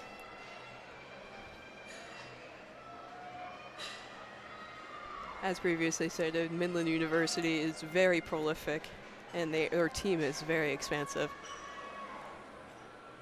Let's see it. Let's push. Up. Good. I think that'll be a good lift. No. No. Depth, I don't know. I mean, the judges definitely know what they're talking about, but that front angle, The front it angle, convinced yeah. me. But yeah. For those that do not know Tia, and I think that is quite a few, but Tia is a squat, as we like to call a squat specialist. And she's known on her team and in our area for her squat. Okay, that might be a little bit far. She's being But humble. there are lifters, though, that are specialists in certain lifts, and they might really like squat, but maybe have a little bit less on bench or deadlift. More so, I think it's more common for people to be bench or deadlift, quote-unquote, specialists. And so you'll get to 100%. see some people that kind of are just a little bit ahead of the rest of their class as we move to bench and deadlift. You can see their jump, too. Nice setup from Abigail on platform 2. And it looks like we're going to start really soon on platform 1 with the bench press in 30 or so seconds.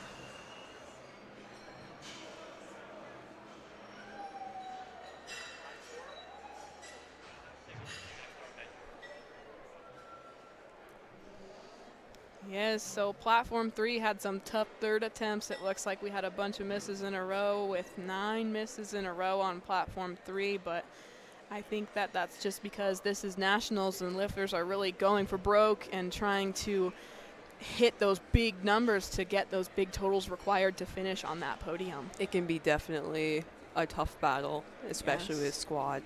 You just putting all that power. And I think it's really common to miss your third bench attempt as Very. well. So we'll have to see if maybe platform 3 can bench their third attempts better than they did their squats, hopefully, for that flight. Definitely. You can see on platform 1 for Kylie, she is using blocks. Some lifters who are usually of short stature will typically use blocks to get a little bit of lift. And So- that's just so that they can get a good Yeah. grip on the floor and a good stance, and so that they can use leg drive to help with their bench. It also is a rule that your foot has to be in complete and stationary contact with the floor while you bench. Otherwise, they can fail your lift, and they would, Yes. especially at the national level.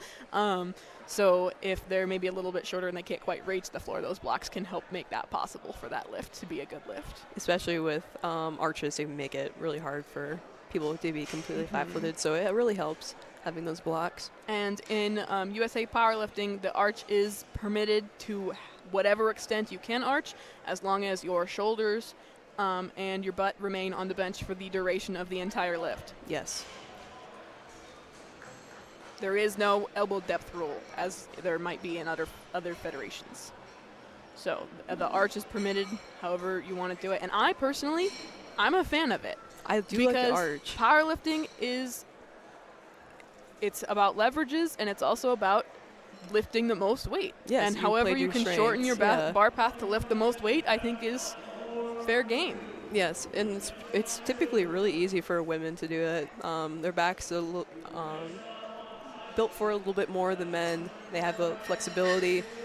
You can see for platform 2 for Olivia, in her starting attempt, she is really getting that arch getting a nice little setup. And that's important to do the same routine every time and get set up in the same spot, Yes. just to make sure that you're exactly in the right position to do your lift that you've been training in and that you're comfortable in.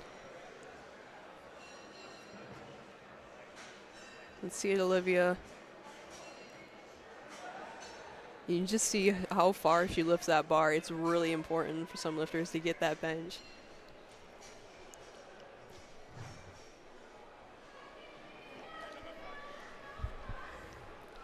Alrighty. So, and like we mentioned earlier, for the bench press, the lifters can receive liftoffs.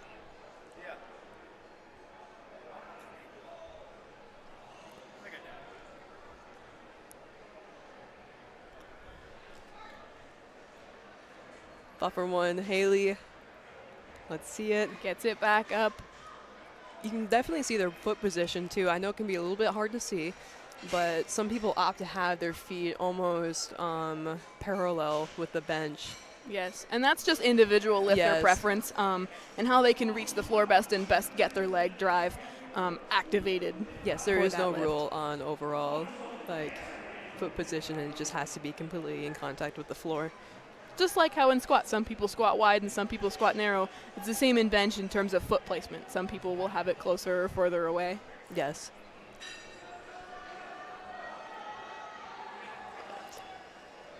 And I know you mentioned leg drive.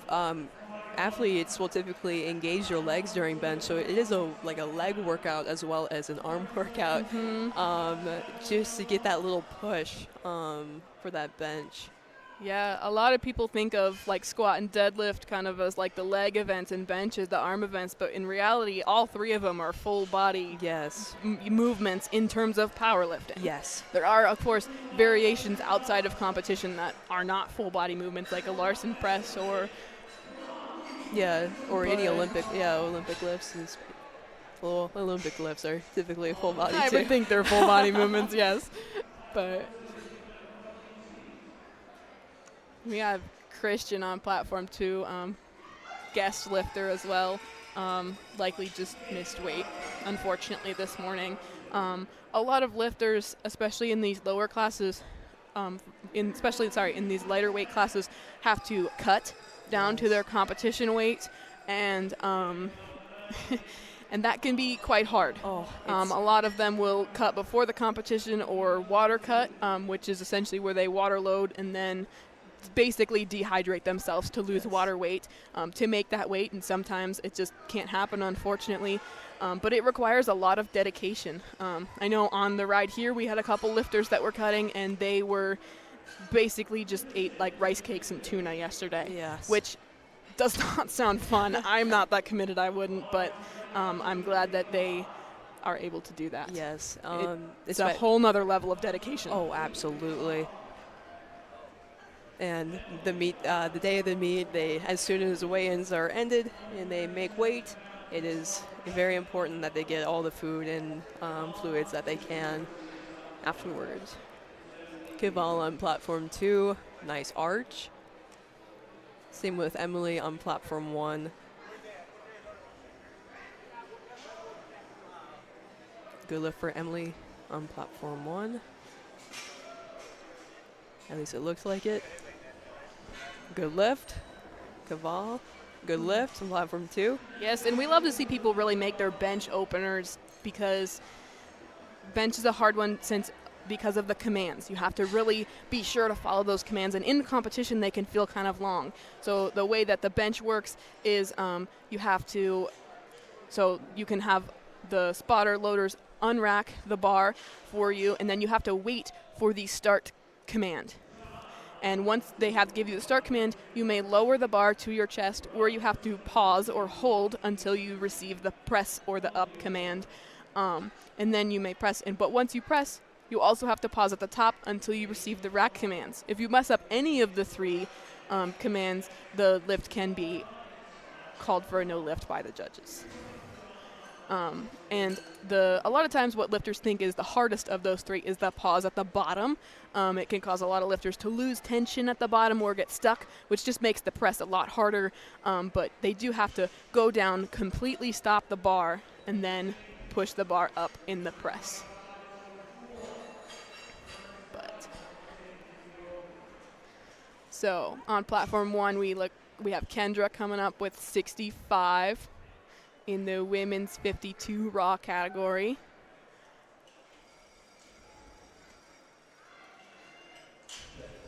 And Nasim opening with a 90 on platform 2, representing Cal State San Marcos.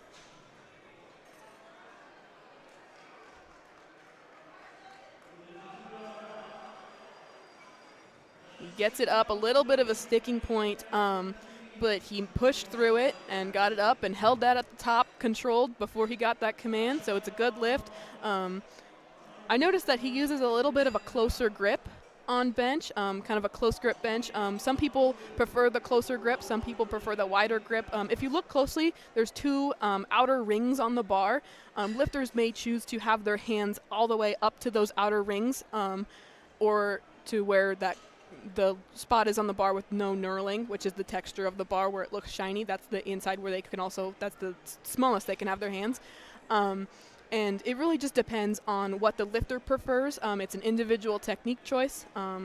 So what they have to do is just make sure that they're within that range. So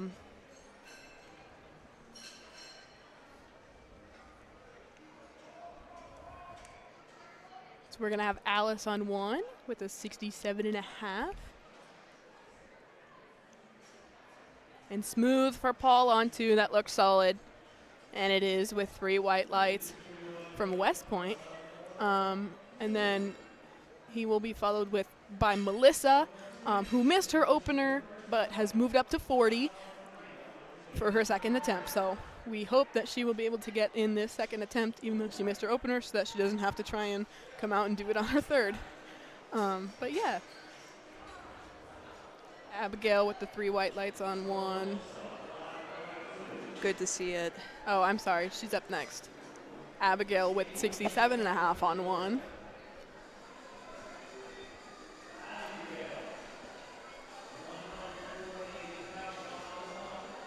And so Melissa's a good example of that wide grip on bench. Good pause at the bottom. Very nice lift. Good to see it. And good from Abigail on 1, too. It looks like we're starting bench on platform 4 with Briley at 35. And so you can kind of see as she stands up, she does have that bench shirt or bench suit on. And that is like the big difference between bench for equipped and raw lifters is that they use that bench suit, which kind of pushes their arms in place. Definitely.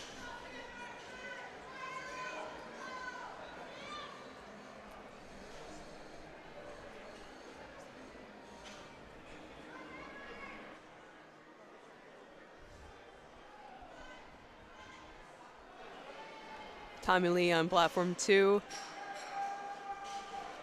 Looks like a good lift. 3 white lights. Love to see that. Haley on platform 1. Opener, 3 white lights. These lifters are really, really good at getting their openers, it looks like. Yes, the bench openers have been flying so far for most of these lifters, and hopefully that trend can continue. Platform 3 is set to start in about 30 seconds with bench, so they'll start soon.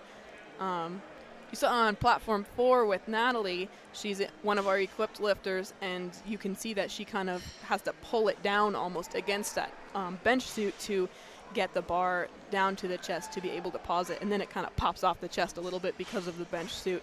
Yes, it can be. Those bench suits are tight on them. I've had to help get them suited up for battle, as I like to say, but those things are a struggle to put on and take off. I like that. The equipped lifters have to get suited up for battle. Sometimes they make the down look harder than the up on bench and squat. Especially with their openers, too.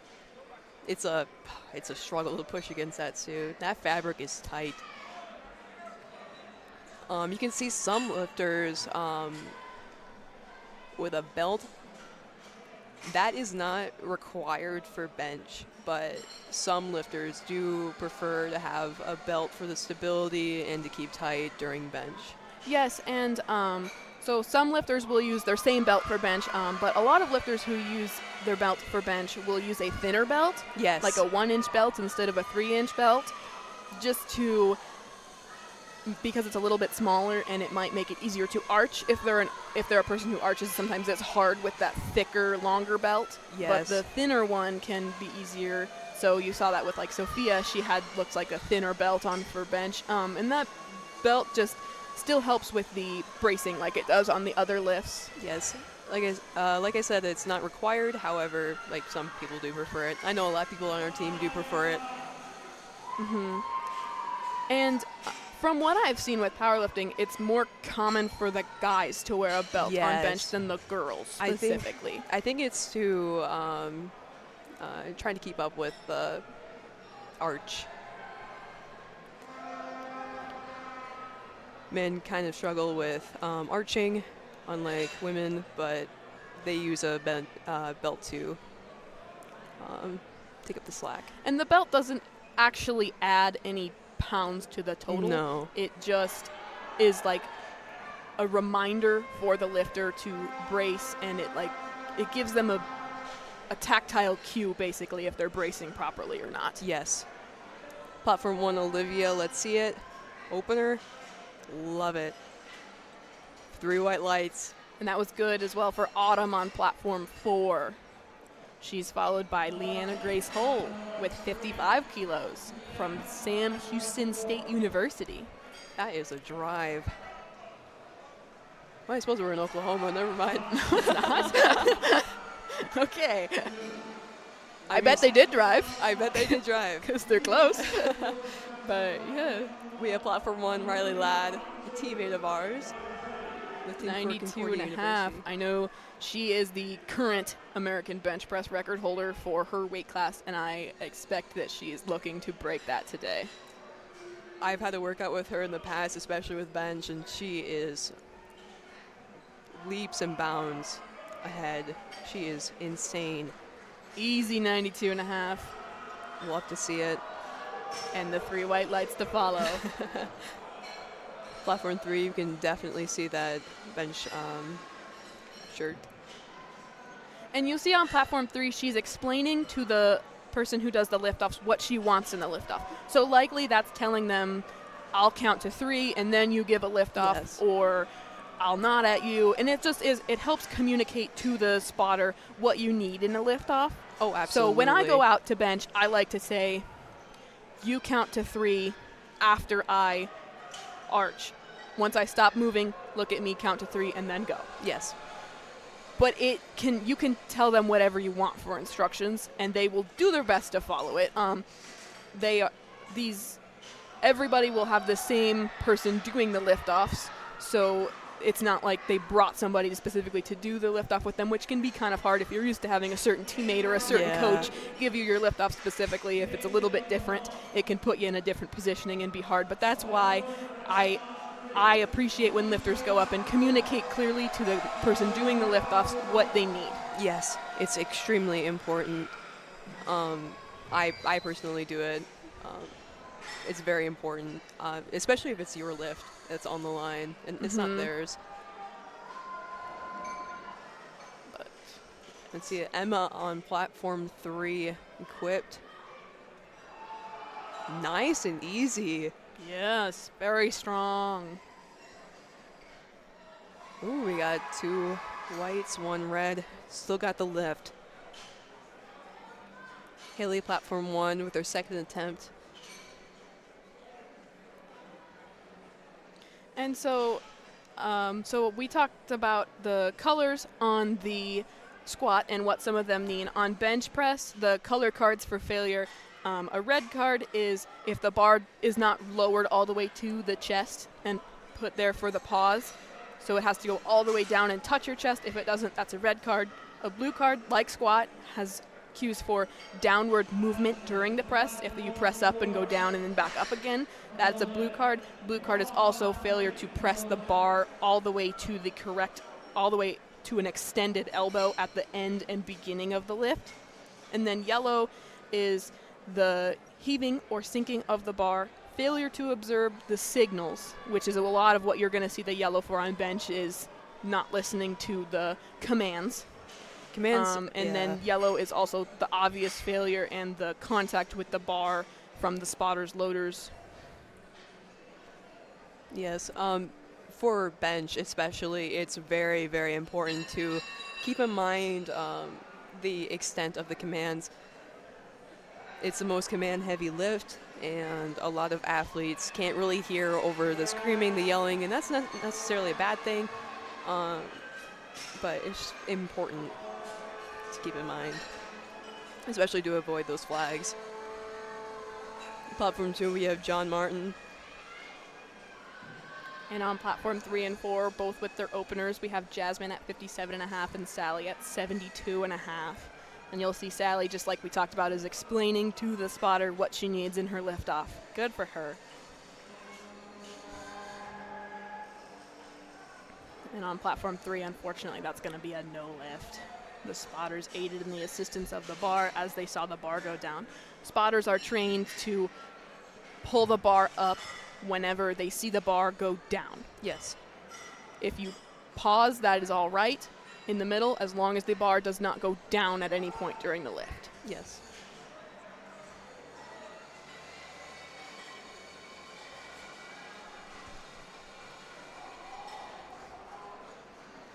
We've got Haley lined up for her bench of 62.5 on 3.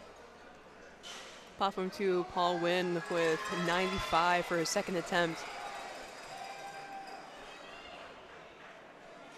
And Madeline on 1 with a 65 for her second attempt.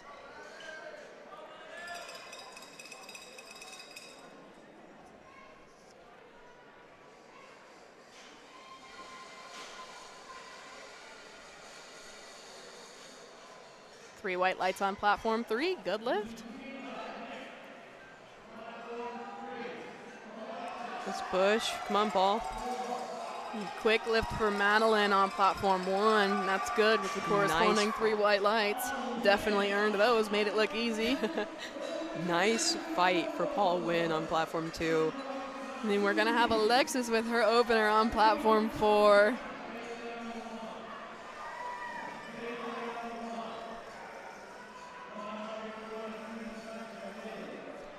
She definitely gets it up. You could tell she had to fight for it, but it's right there. And 3 white lights as deserved. It's always so incredible to see them pushing and fighting against that bench. I think especially with bench, you can definitely see the shaking and like the struggling, and that's always such a reward to get that up. And of the 3 lifts of squat, bench, and deadlift, I think that bench is the one where you are able to more often see athletes fight through a little bit of a sticking point. Definitely. Or battle a little bit with a heavier bar. They're a lot less likely to like slip or let it drop or give up halfway through the lift as they run out of power. But it is also, in my opinion, the hardest lift to get your 3rd attempt on. Oh, absolutely. I 100% agree with you. Your arms will get tired a little bit faster than your legs, so doing the 2 competition lifts and having to go out to do the 3rd can be painful sometimes. Yes. At the end of the day, like, you just feel like your chest hurts, your arms hurt, your back hurts, like, everything. You're just exhausted. Zariah with an easy lift on platform 4 for a 3 white lights for her opener. Good to see. She's going to be followed by Maya with 80 from BMCU. Platform 1 Anali sporting the A7 gear. A7 is a really good sponsor of USA Powerlifting. Yes, they're our main title sponsor for Yes. this event. As you'll see, they're noted on the backdrop, especially because they are such a big sponsor of this event, and they have been for several years. They continue to support our collegiate lifting and powerlifting in general. Oh, absolutely. And their stuff is really good. I definitely have a few of their merchandise, and I appreciate it. Yes, and I do believe they have a booth here as well. Yes, they do. Out front. I have not been out front. I've been back here all day, but behind the curtain. I did come a little bit late.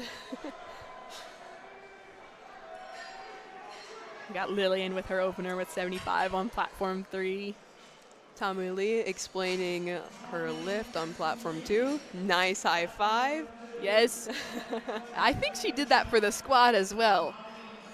I think it helps her get in the mood. I like it. She's I gotta like be happy it. before the lift. Lillian makes it look fast on 3.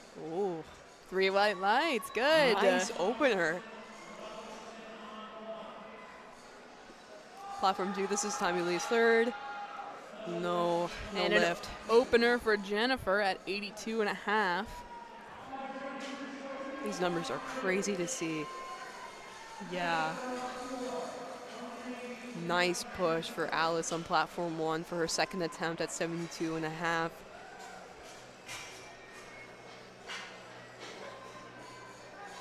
Fight for Jennifer on 4. She gets it up. Let's see.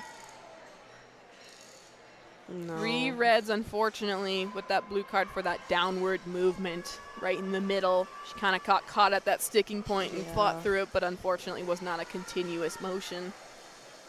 It's unfortunate to see, but hopefully she'll get her next one. Sophia got that lift. She walking away real happy. You can definitely see the emotions on all of these lifters. Well, and collegiate lifters, especially for collegiate nationals, this is what we are working towards all year.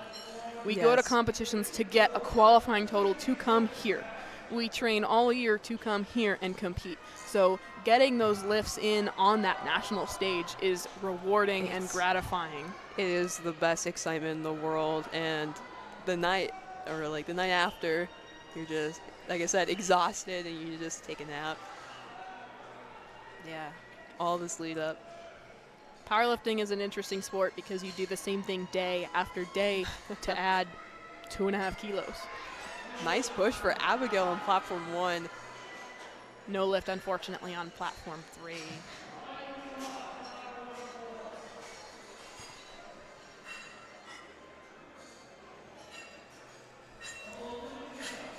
We have Briley on platform 4 with 37.5 in the women's equipped 44 category for Midland. Ooh.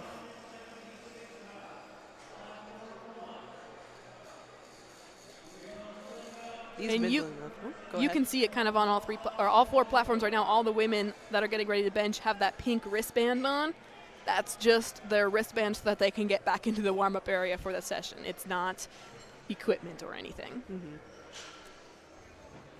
It's a wristband like you would get at your local pool for admission for the day. It's just to signify that they're legit.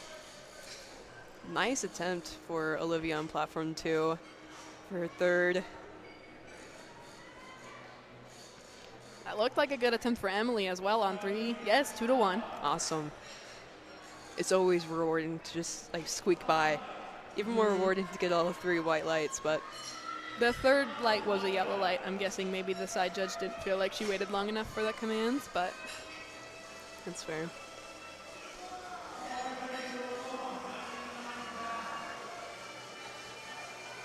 Gave Apari on platform 2.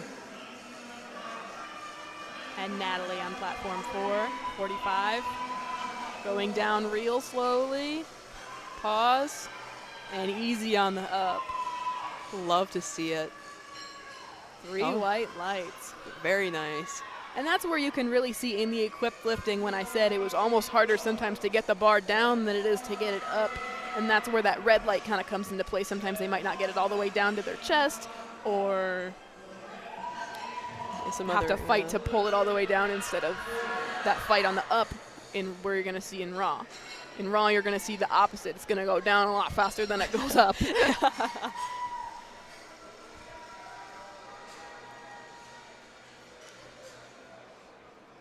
You can see Amber getting into position on platform 2 for her third and final attempt on bench. And unfortunately, a no lift on 4 for Sydney. Receiving that spotter assistance to get the bar up, but that was her second attempt, so she'll have a chance to come out and redo it for her third. Or more, because she can go up. She can.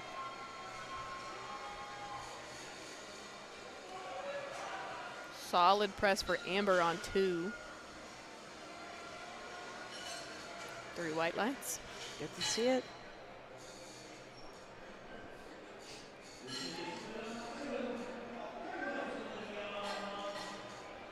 "45 kilos are on the bar on platform 3. Fight. And Sophia gets it up. Let's see what the judges say. And they gave her a no lift, 3 reds. And all 3 of those red cards receiving at least a blue card. And it was definitely downward motion in the middle. Yeah. It can be really hard to fight through a bench without having that downward motion. Definitely. And Riley on 1 with her American record attempt of 97.5. Let's see it, Riley. The current American record is 95, and it is hers. And for a second attempt. Last year at Nationals, she did break the American record on her second and third attempts, so we'll see if she can repeat that feat again here. Down. Let's go up. And an easy Ooh. up. That was fast. That's a solid American record for her. Oh, 3. Yes. See the excitement. And she's on her face. proud. Her parents actually, their flight got postponed and they weren't going to be able to make it with the new flight that they had, so they ended up driving down 13 hours. from Wisconsin yeah. overnight last night to get here in time to watch her lift. I saw them this morning. They looked a little tired, but they were really happy to be here, and we are always glad to see that families of lifters are able to come watch their lifters compete on this national stage. Like I said, this is what the lifters work for all year, so it means a lot to them to have their families come and support them and be here. It's so rewarding to have your family see you lift. And as much as we all love our teammates, there's something about getting done with your lift and going and hugging your parent or... Oh, absolutely. Just family. We get to see our teammates every day. We're college kids. We don't get to see our families every day. It's always a treat. And a no lift again, unfortunately, on platform 4. We'll have to fight for that third attempt there. Alicia on 4, following that with a 60. And Alexa with a 52.5 on platform 3. We see Gino prowling around. Our powerlifting pirate. Legendary powerlifting announcer. Oh, absolutely. Gino is a wonderful man, and if you get a chance to speak to him or just take a picture with him, he is a sweetheart. Yes, and you said like taking pictures with him, he is happy to talk to everybody. Yes. He really makes all the lifters feel special. I know he was at high school nationals a couple weeks ago, Yes. and for them to see a big figure in powerlifting like him, where he's so prominent, and him to be that nice and take pictures with everybody, it's just incredible. So we thank him for being here as well. He's also at, he was at the Arnold's a few weeks ago, and he was with the Olympic lifters. So now At their collegiate nationals. Yeah, at their collegiate nationals. We've got Leanna Grace coming up for a 60 on platform 4. Delaney Long on platform 3. Nice lift. Yeah, that looked good. Let's And see you it. saw when she put that down, her rack height looks low Yes. on bench, but on bench the rack height doesn't matter as much because you get that lift off. Yes. So you're not actually in charge of getting it off the bar. You just want that rack height to be in a safe where you can re-rack it safely yourself. You Yes. don't have to worry about making the lift off easier since you receive that assistance.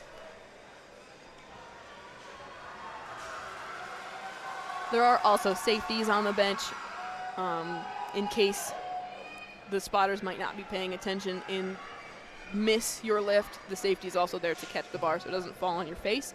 I have not seen that actually happen in a competition where the spotters have been paying so much attention that the bar has been dropped, but the safeties are there for extra attention Absolutely. and safety.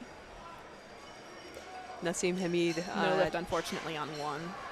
Platform 2. Let's see it. No lift off. Looked like. Nassim on 2. Let's fighting. push.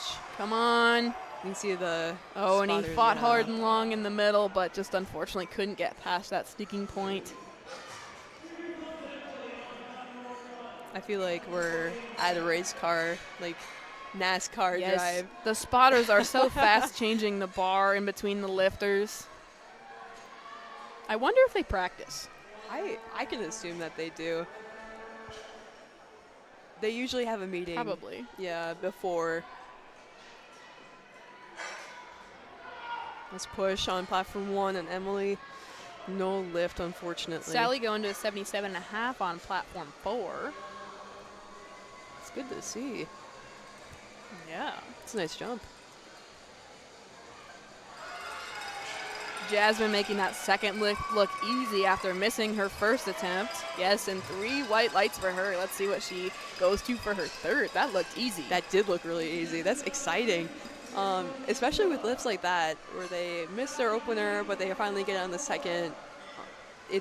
They usually have a pretty nice jump from second to third to make up for the slack for that. Anthony on platform 2 with his opener of 67.5. Good lift on 1 for Madeline. Nice.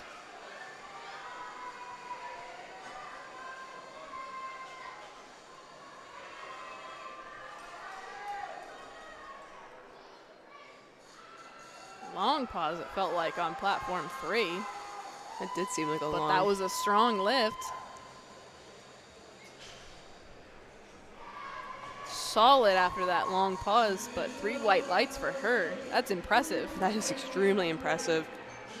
Sometimes the pauses can feel a little bit longer at the bottom. If you have a little bit of motion at the bottom, or you aren't Yes. completely still, the judge might make you wait or hold a second longer. But a lot of times after that long pause at the bottom, athletes might find themselves unable to maintain tension and pressure for that long in order to complete the lift. So that was an especially impressive lift from her.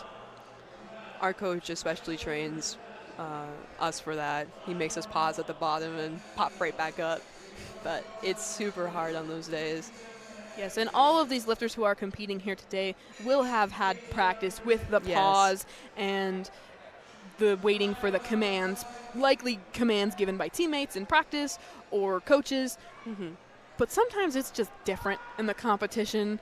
It's a smidge longer, or you're doing a heavier weight maybe than you were doing in practice, so it feels heavier, so it feels longer, and it just is like it's an adrenaline thing. Yes. And once all that energy kind of fizzles out at the bottom, it's hard to.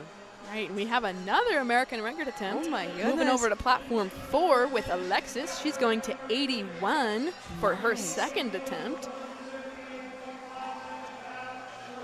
In the equipped 44 category. The current American record for bench is 80.5, so she's chipping it up to 81.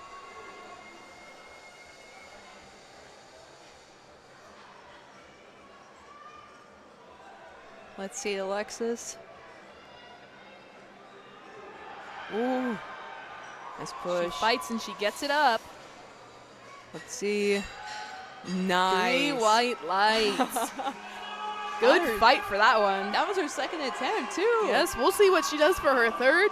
Maybe just chipping that again. Maybe an 81.5. Oh, that's so exciting. Or more. Or more. Sky's the limit.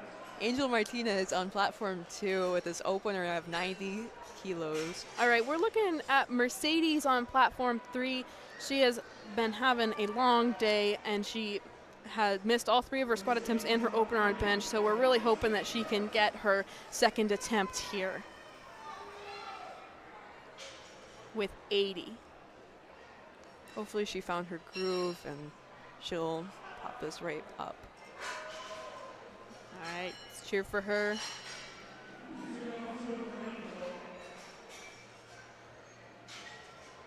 Let's go. Oh, Come on. I don't think And so. unfortunately, that is a no lift with the assistance from the spotters. She will have one more attempt to bench. Yes. It's a tough day. And on platform 2, we're looking at Indiana with their opener at 92.5. As mentioned, that 92.5 is just above that 200-pound mark, which is a big goal for a lot of powerlifters. Oh, absolutely.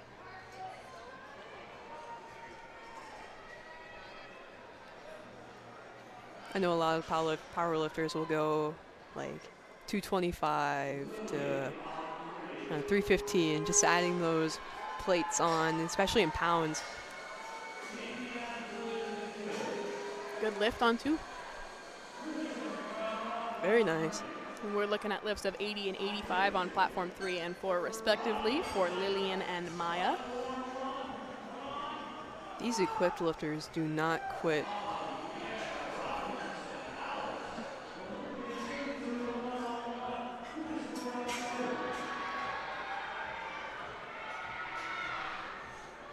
And so we have good lifts on platform 3 and 4, both of them.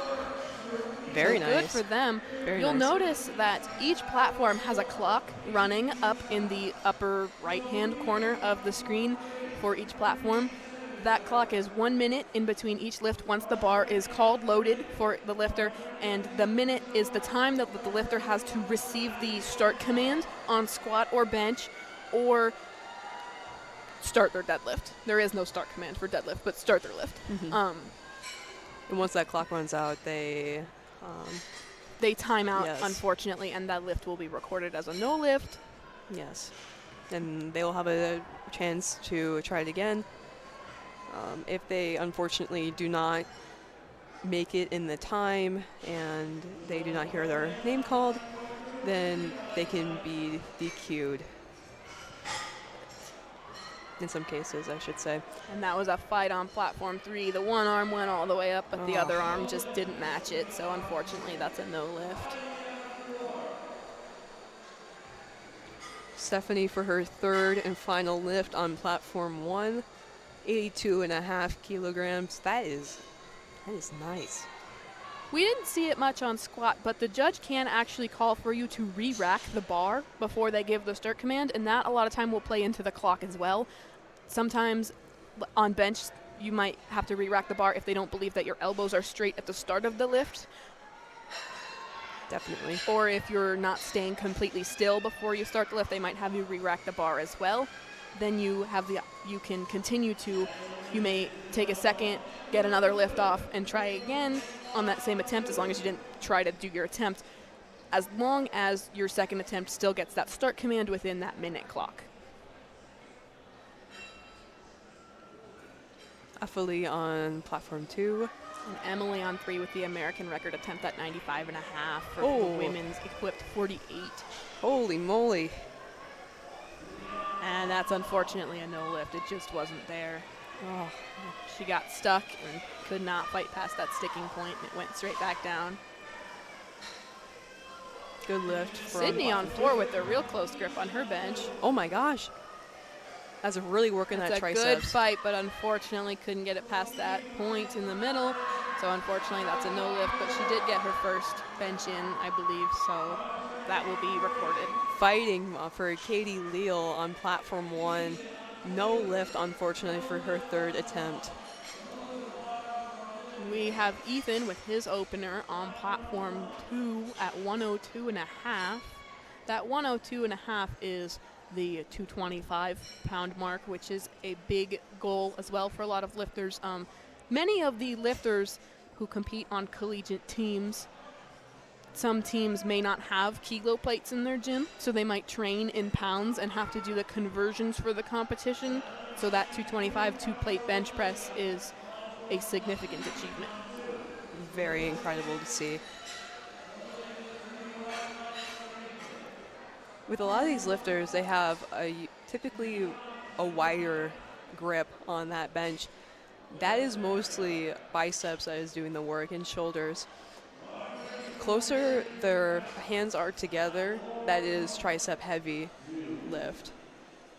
It's just very interesting to see their personal Many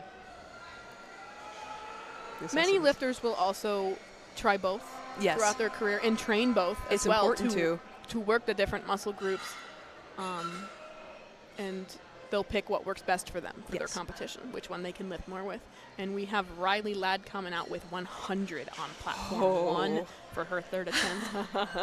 And like I said, last year she did break that American record on her second and third bench attempt, and she broke the American record again on her second attempt here today, so we'll see if she can break it for a fourth time at Nationals on her third attempt right now.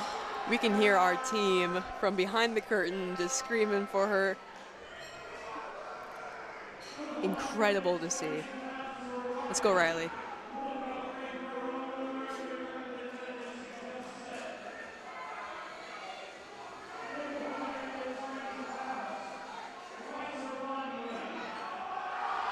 Push.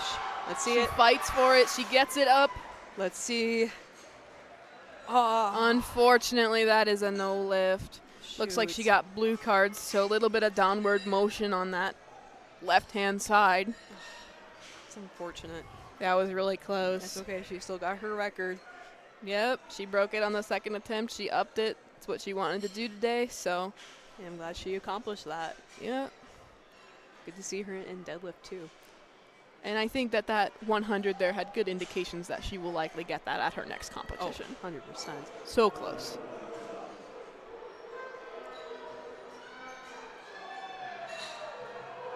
Jake really excited after his lift on platform 2. And Autumn on 3 trying to amend that second attempt. No. Unfortunately, no. That will be a no lift. Platform 1, Juliana, with her first attempt at 37.5. She has her blocks in place. And we are moving to that second flight on platform 1 as well, so this is their openers.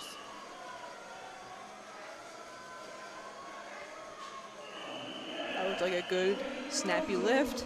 Let's see. Oh. Looks like there's some troubles with the judge.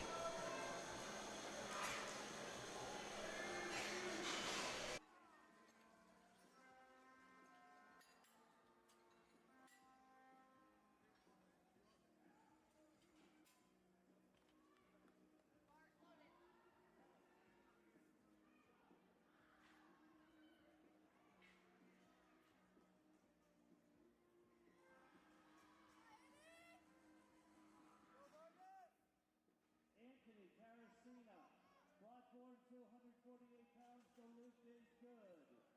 Here comes Haley on platform 1. 110 pounds for Haley. Nikita Vallejo, 70 kilos. Anna, 72.5 kilos. 160 pounds for Anna.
to the 10 for Emily Avila, 210.54 pounds, 95.5 kilos.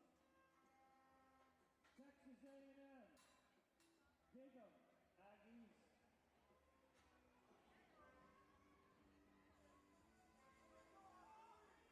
This is twice her body weight.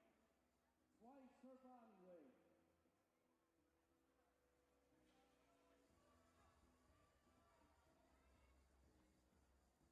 American record attempt on 2.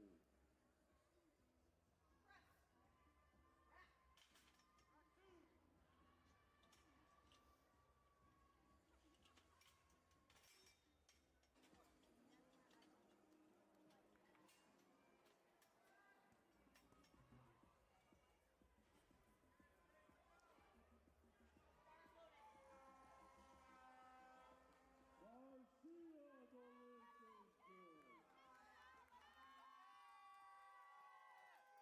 Isabella on 3. Rudy on 4. Jake on platform 2. 248 pounds over Tyson's body weight.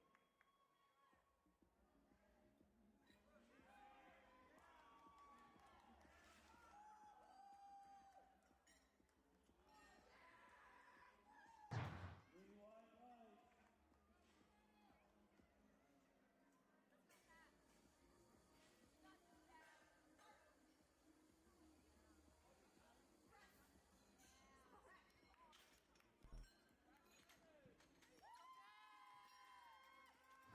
The lift is good for Isabella on 3. American record attack. Platform 2. 260.15 pounds, 118 kilos. This is well more than twice his body weight. Raw lifter. Luis Garcia, American record attack.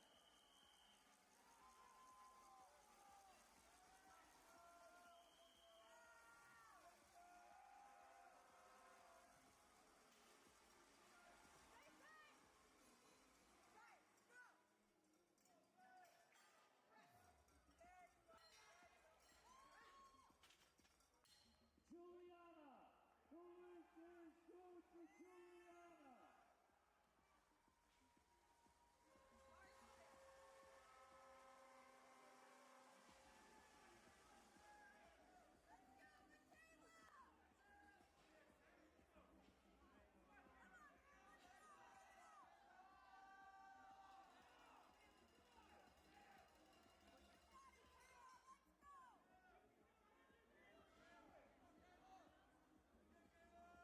Carlos Flores on 4. Brennan Fallon on 3.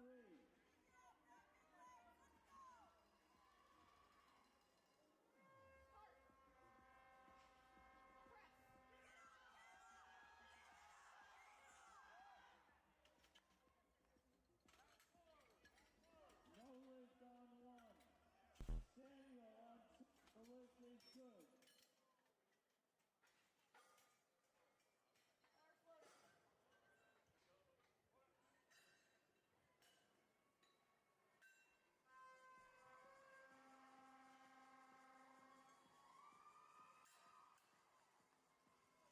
Simon Moore, 70 kilos, platform 2.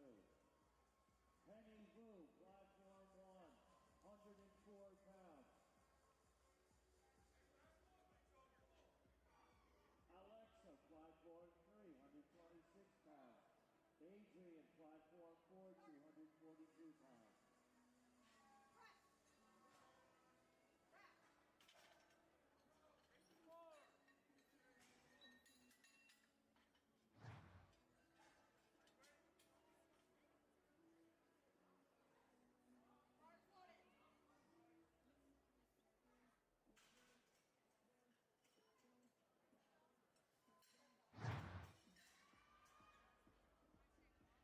No lift on 3.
Angel on 2, Zoe on 1.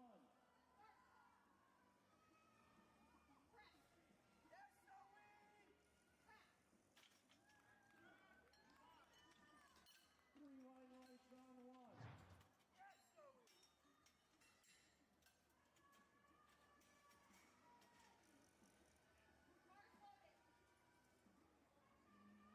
No lift on 2.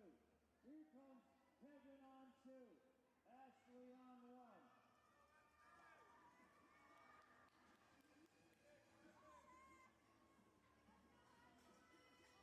Three white lights to Taylor. Here comes Victoria on 3.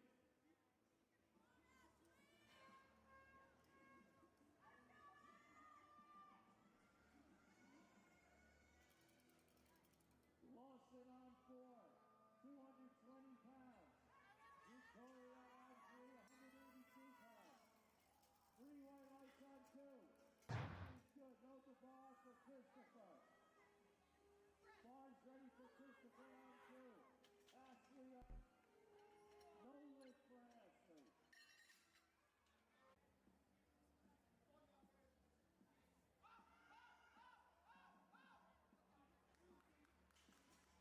Sean, the lift is good.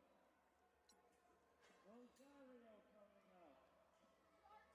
Twice his body weight. This is twice Rosario's body weight. Bethany, 3 Park coming up. Alex on 4. Bethany on 3, Alex on 4. They're both from Northeastern University.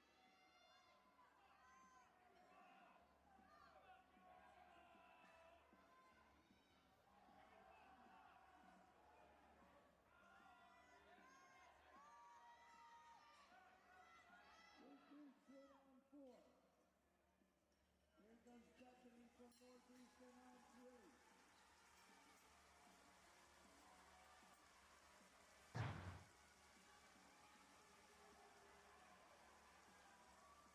And the lift is good for Bethany.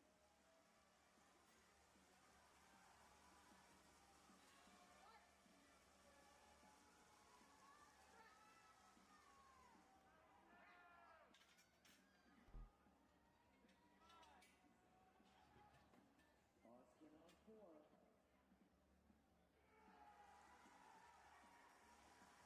Yeah, Bobby. Yeah, Bobby. Yeah. Yeah. Reagan! Reagan! Reagan!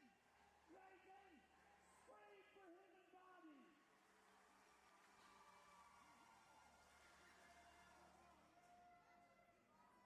Ricky.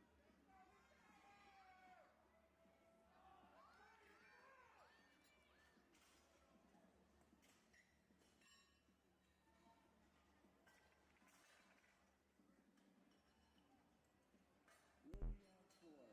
Sakaya on 3.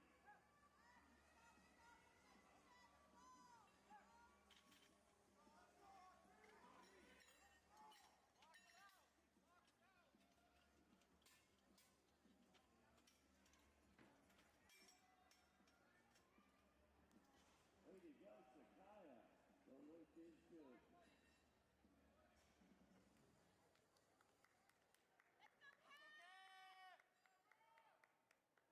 Terry, platform 3. A5, platform 2.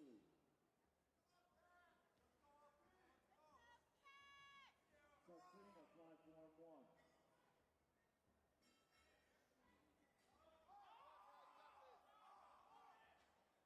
Oh, wow.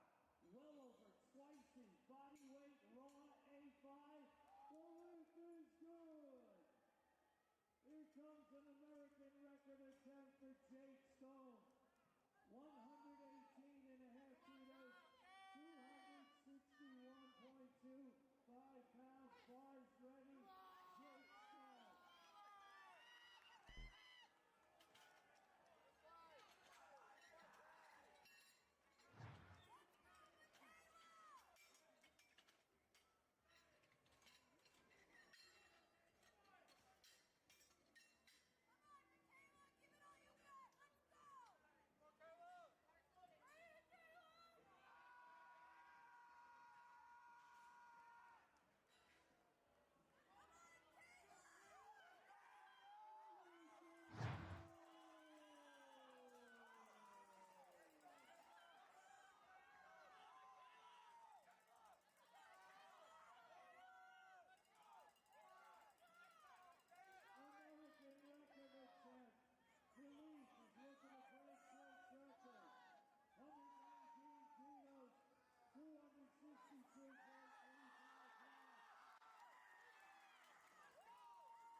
good on one, this is good on two.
Alexa Fredo, 3, Eric Estelle on 4.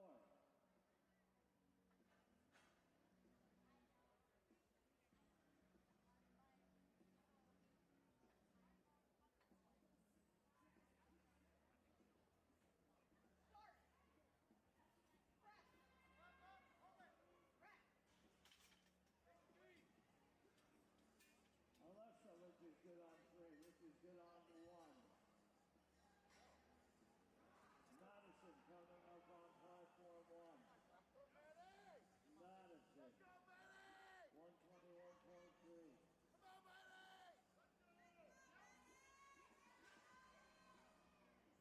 Leaning on 3, Carlos on 4.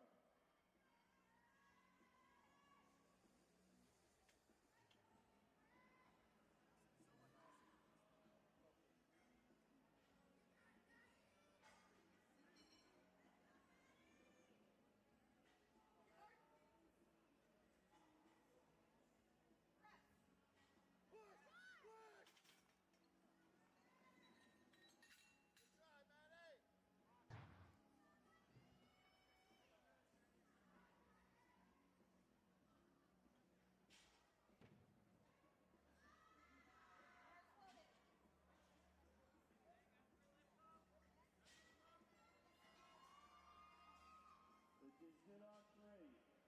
Carlos coming up on 4.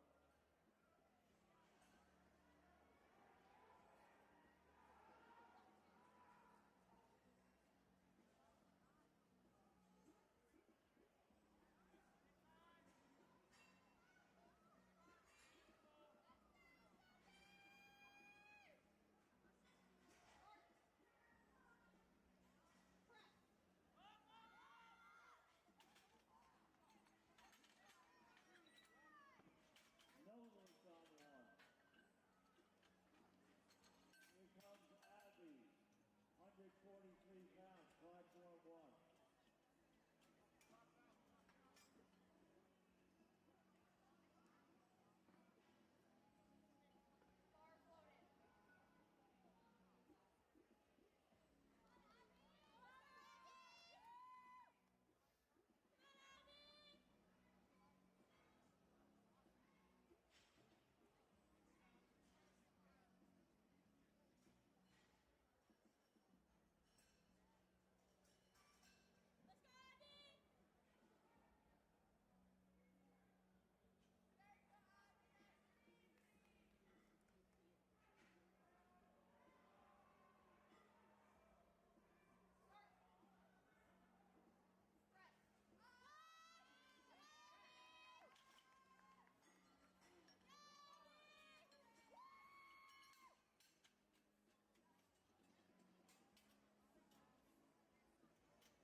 Ashley on 1.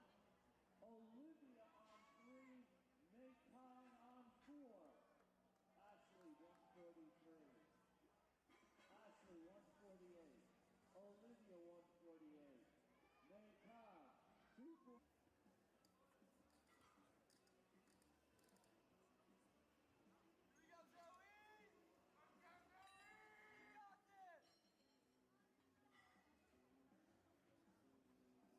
All right, here comes Linda kilos, 176. Lawson, 220 pounds. Platform 4, the lift is good. Zoe, platform 1, 148 pounds to Zoe. No lift to Zoe.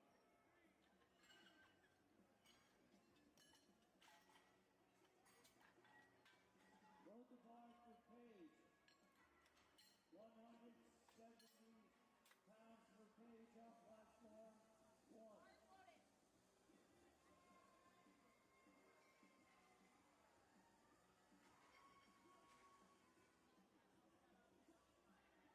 Callista, 187 platform.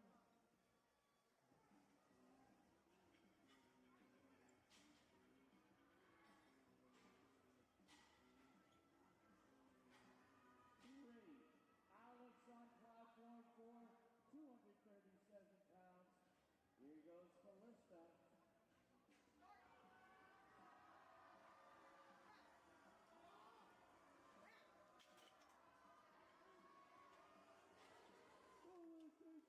Callista. Load the bar for Jalen. Alex on platform 4. Northeastern University offshore.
to DK.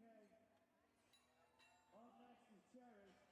On platform 4, Sin, 281.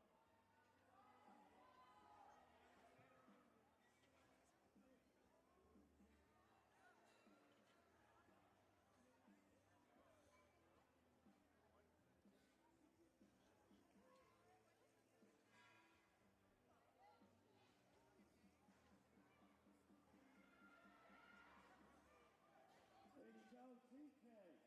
The lift is good, 2-1.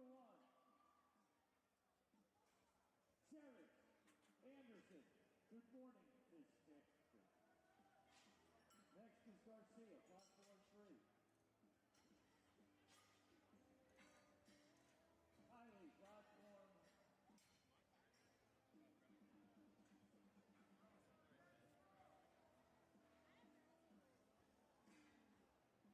Barnes ready, platform 3. Sheriff Anderson.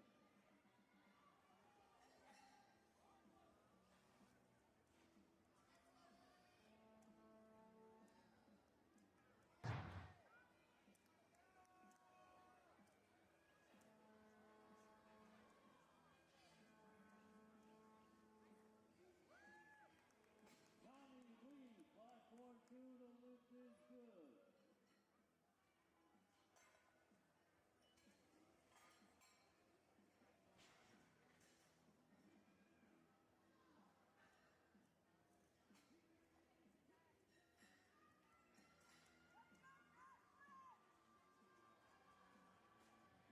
Barnes loading for Garcia on 3. Zacharias, 3 white lights on 4. Here comes Corey. Platform 4, 298 pounds. Barnes ready for Garcia on 3.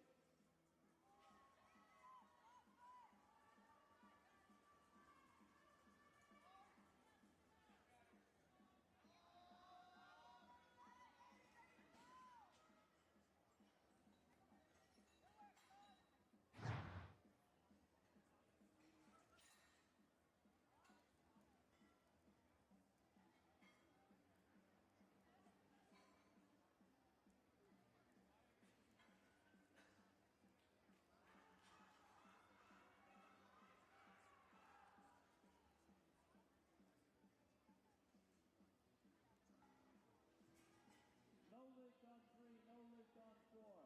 Eric on 4, Isabella on 3 now. 121.3 on 3, 319 on 4.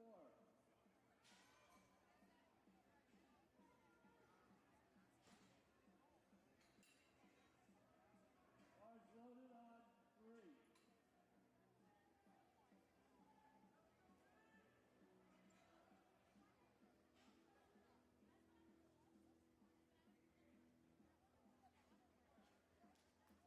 Come on, Isabella.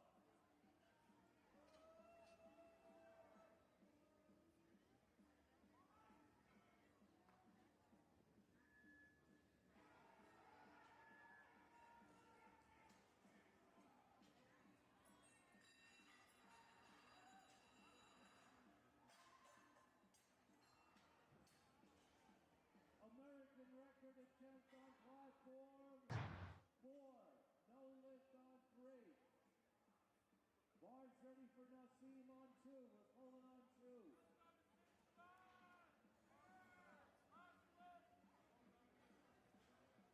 Barnes ready for Kiana on 3.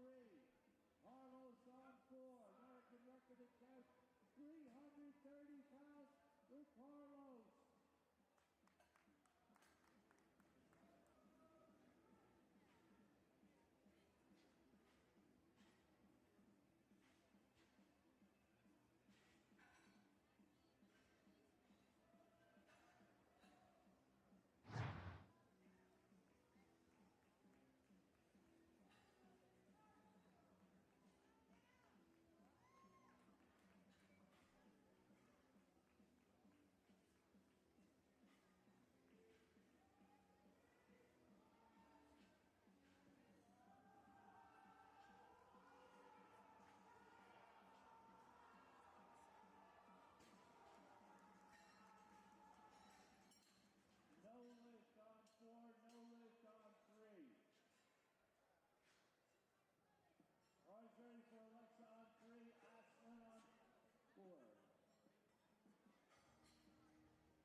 lift is,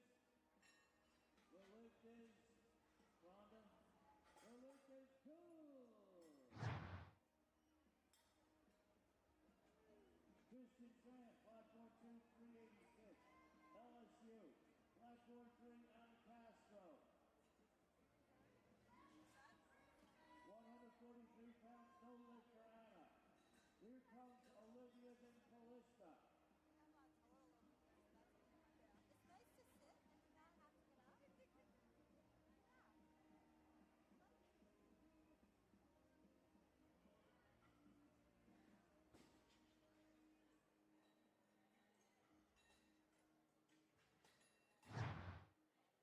Three white lights on 2. Arzerdi on 2. Arzerdi on 2.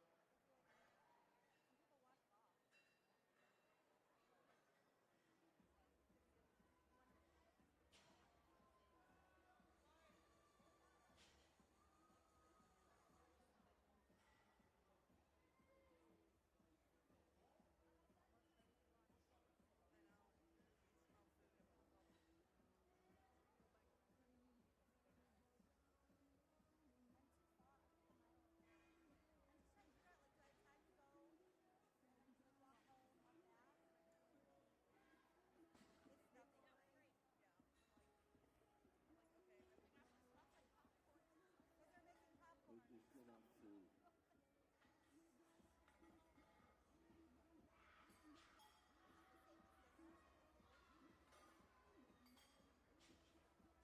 No lift on 3. Callista, platform 3, 192.9 pounds.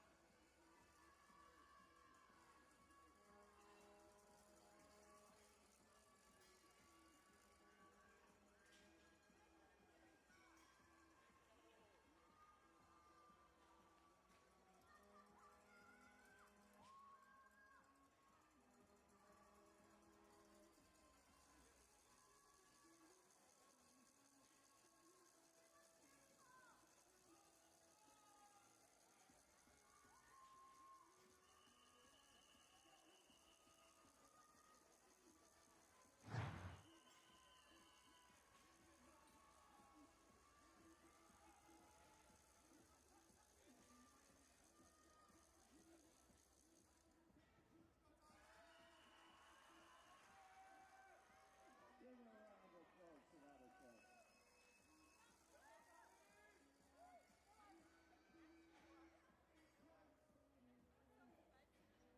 Loaded on 3. Come on,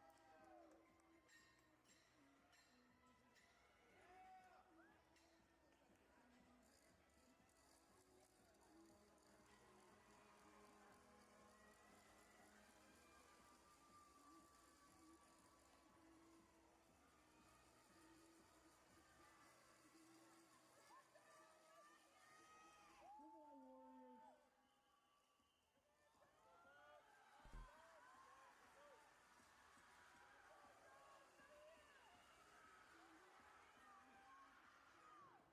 Give her a round of applause.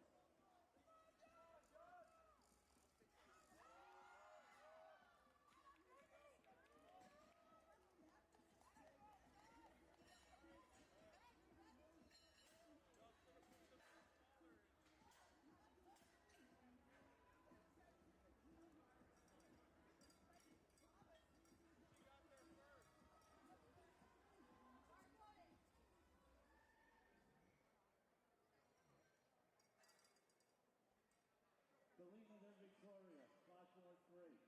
Olivia on 2. Kylie on 1.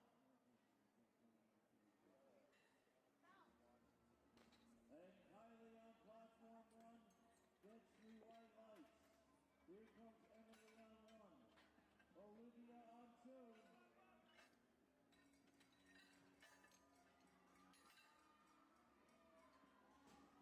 And Olivia gets 2 white lights.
is good on one. Here comes Haley on one, Cavallo on two.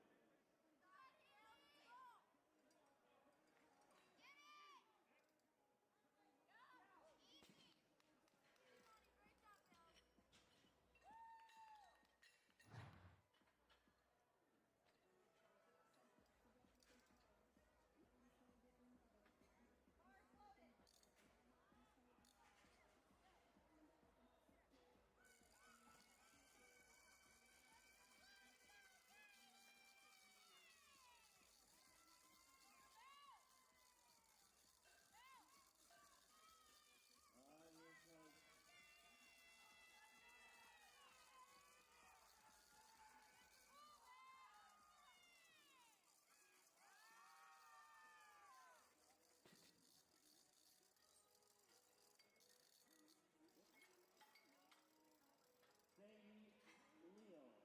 The lift is no lift 2 to 1. You got a blue and a red. A blue and a red. No lockout up and down on the bar. Stephanie. 2. John from Rutgers University. New Brunswick, New Jersey. Collegiate arm. John on 2. 374 pounds. 3 times his body weight. Over 3 times John's body weight. And John's lift is good. Stephanie on 1. 298 pounds. Stephanie's lift is good. Here comes Chris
Get on one.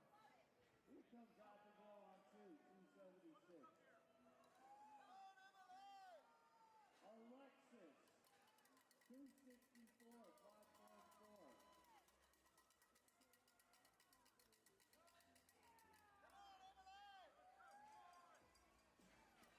Avondale from University of Nebraska.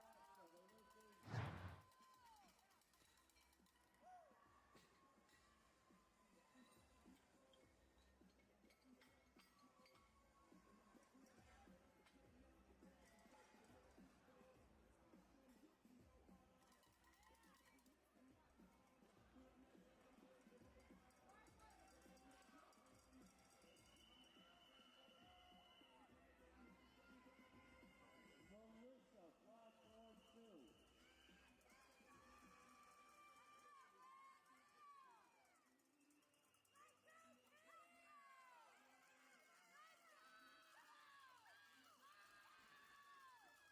Three white lights for, 2 white lights for Melissa. No, I don't know what she got.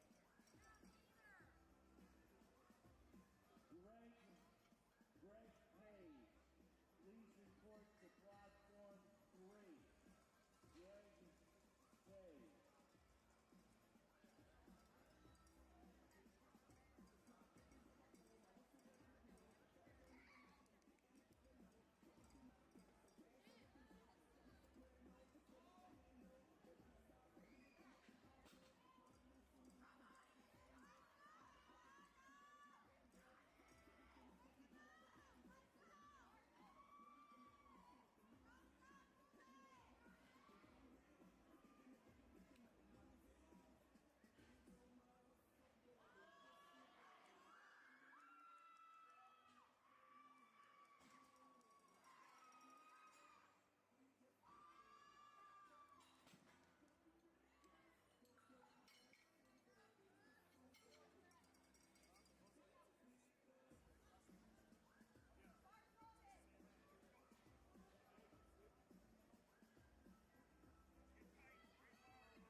Looking good on platform 1. Here comes Stephanie on 1.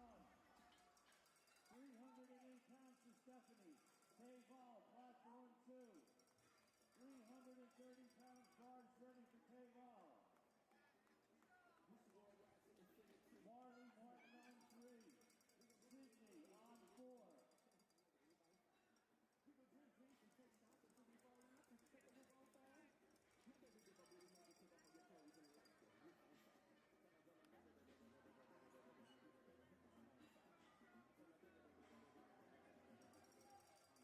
Ball's ready for Marley.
Mariah Valentine, 314 pounds. Lars ready for Nikila.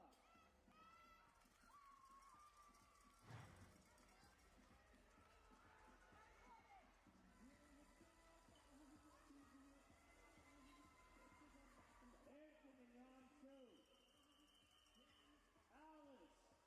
Alice is going down the rabbit hole. Alice is going down the rabbit hole on 1. 314 pounds. This is good for Nikila on 3. Anthony's getting ready on 2. 386 for Anthony. Over 3 times his body weight. And that's just his opener.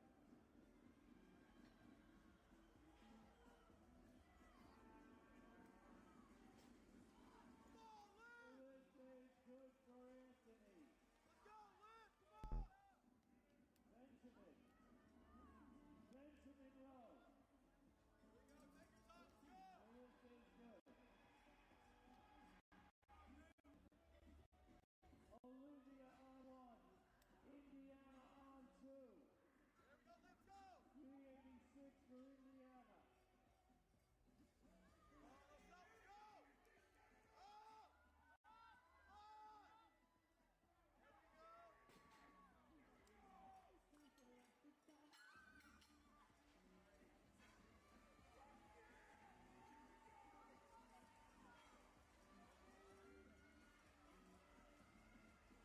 Indiana's a sumo core. Well over 3 times his body weight. And the lift is good for Indiana. Here comes Haley on 1. Long on 2. Long Sally on 3. The lift is good for Sally. Here comes Sydney on 3.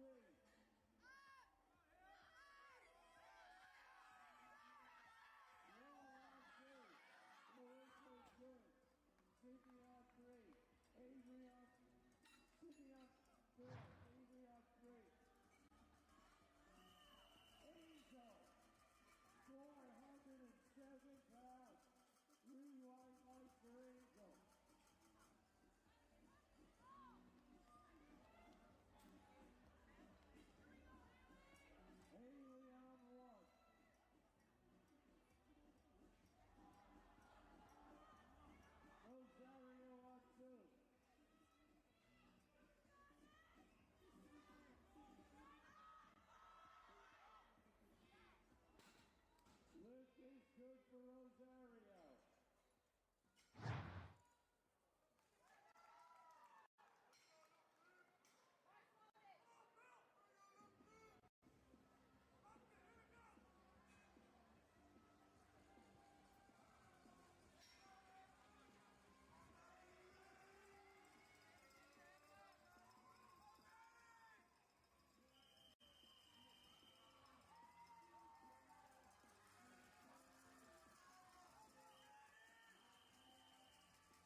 is good for Lily on 3. Here comes Jennifer on 4.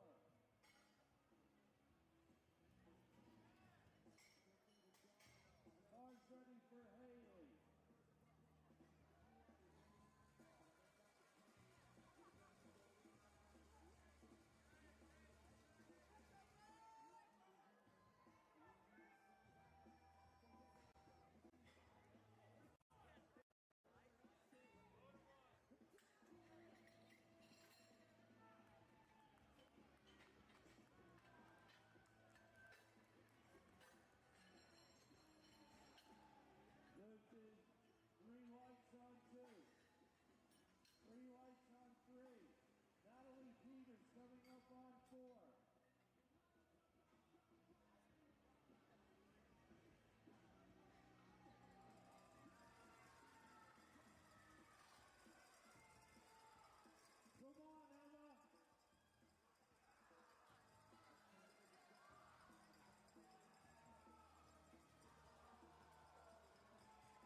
American record attempts coming up on platform 4, 183 kilos for Sally Green from Midland.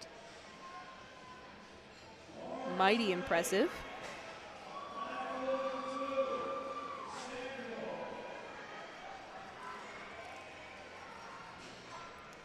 See it, Sally.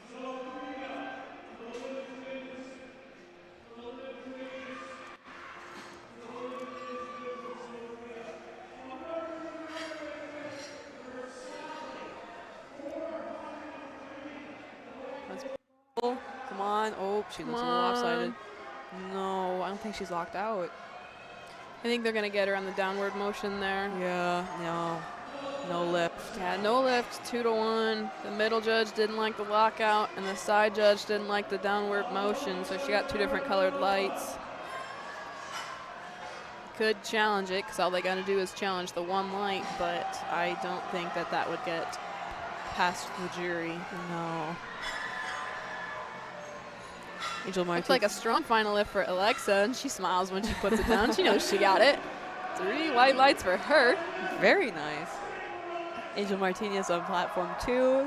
Second attempt, 195 kilos. You note he kind of takes a second, gets himself settled, make sure he has a good grip on the bar, and now he gets to pull. Unfortunately, it just didn't go up today.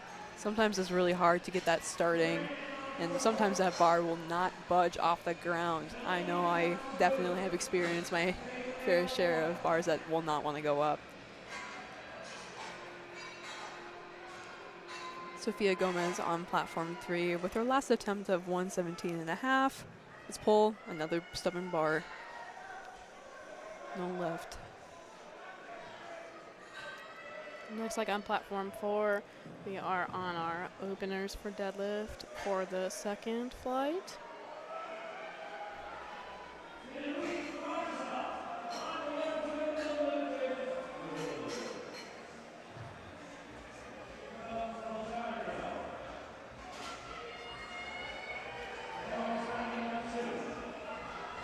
Katrina on platform 1 with her starting attempt of 100 kilos.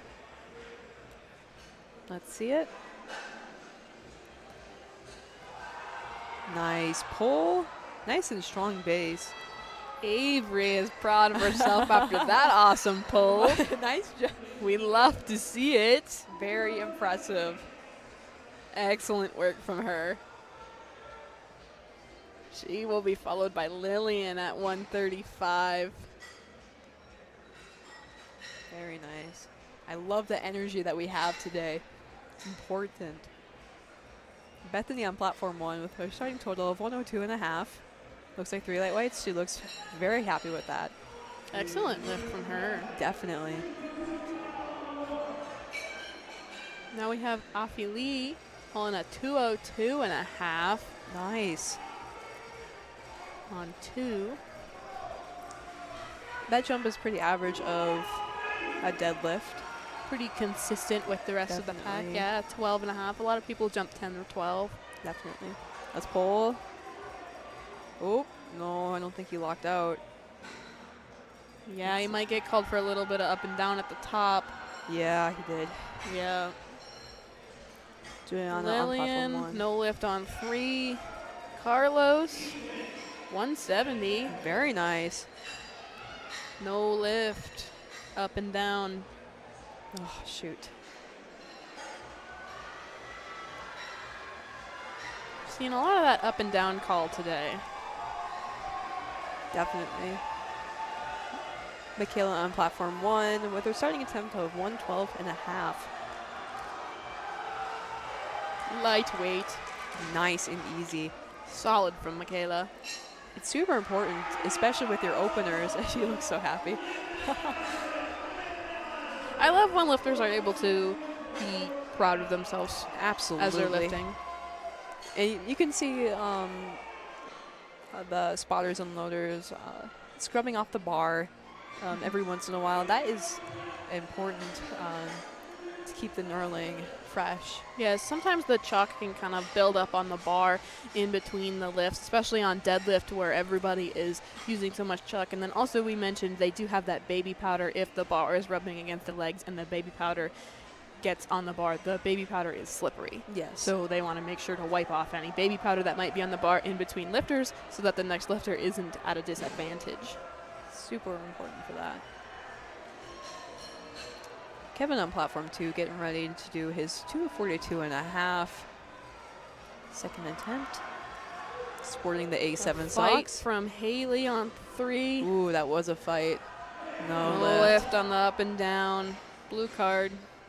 Strikes again. That isn't, yeah. There's been lots of blue cards today. Yeah.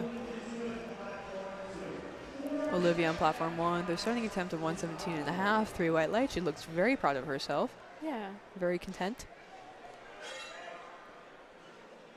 Jake moving to 95 on platform 2. He's currently sitting in 6th, and this will keep him in 6th. Let's see it, Jake.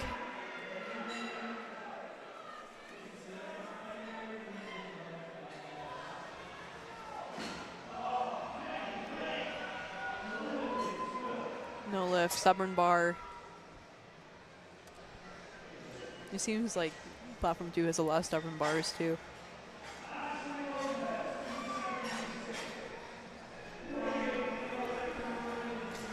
$195 on platform 4.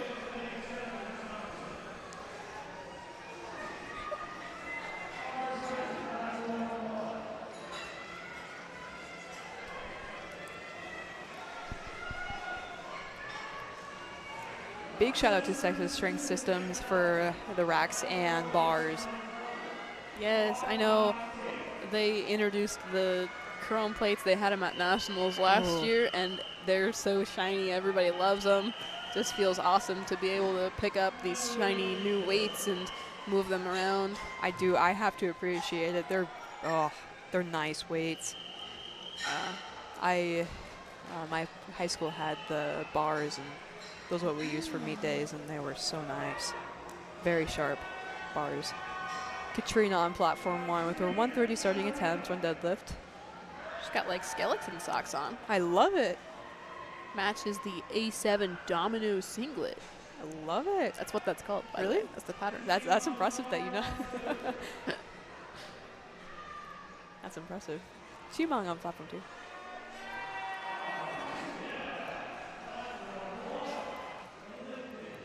Emily on 3 with the 147.5. And Adrian on 4 with a 202. Very Oh my nice. gosh, the 202 just flew on 4. Wow. That's a warm-up attempt right there, basically. That is incredible. Let's see Delaney on platform 1. Her starting attempt of 142.5. Let's see it. Pull. Looks good. I think it's the 3 light whites. We have Jasmine coming out right now on platform 3 with 147.5, attempting to pull for now from 5th to 3rd. Ooh.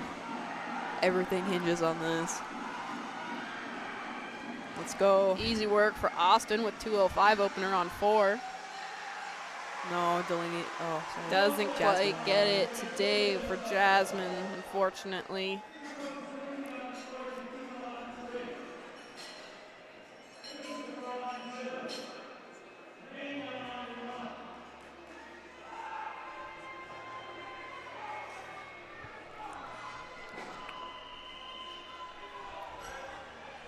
Nikayla on platform 3.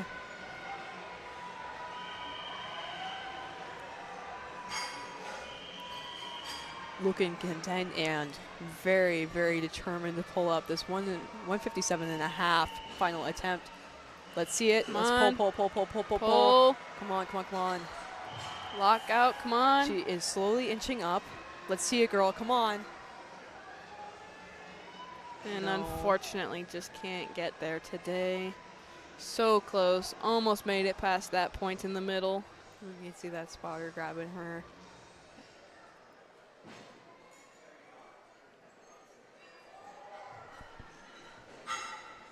So, yeah, so we mentioned earlier that all of these athletes here have put in the work to qualify and to be here and to compete.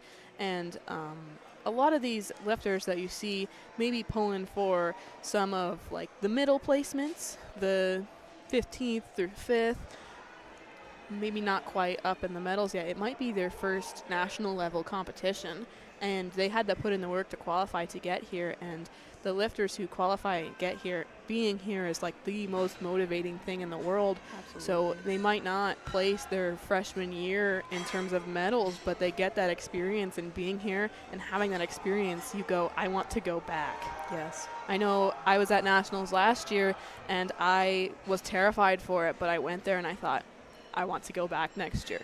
Absolutely. And here you are. Yes. Back and ready. And they let me talk. But we have Daniel coming out on 4 for the 215. You had that when you were, I know you've done several national level meets. Do you kind of get more motivated and learn at every meet? Absolutely. Like, freshman year, I was not expecting to, I should say freshman year of high school, I was not expecting to get first place at a national level meet. I was expected to be 15th, but Yeah. I ended up reaching first place. And that, you see that jump, you see, and I got so incredibly lucky. And it takes a lot of determination for everyone on their part. It's incredible to see this grit at this level. So we kind of like, it's hard to, it motivates you to be here and Absolutely. do better at the next one. Is it hard for maybe the lifters who last year got top 3 and maybe moved a little bit down this year? I know you've had some absolutely. time with that. Talk us through maybe what that's like and how that motivates these lifters going to next year. You, like I said, that determination, like, you're used to that like level of greatness and or the top, and then you go down and you experience that regret and you wish you can go back and do better on your lifts, but that, all that drives you, all of that makes you want to do this again and come back and do as best as you can. We see that with a lot of returning lifters who Yeah. qualified for nationals in the first place. That's hard. Well, and some of these lifters, like maybe the ones that missed their openers on bench or squat, they're going to remember that in future years, and they're going to say, I'm never doing that again. Yeah.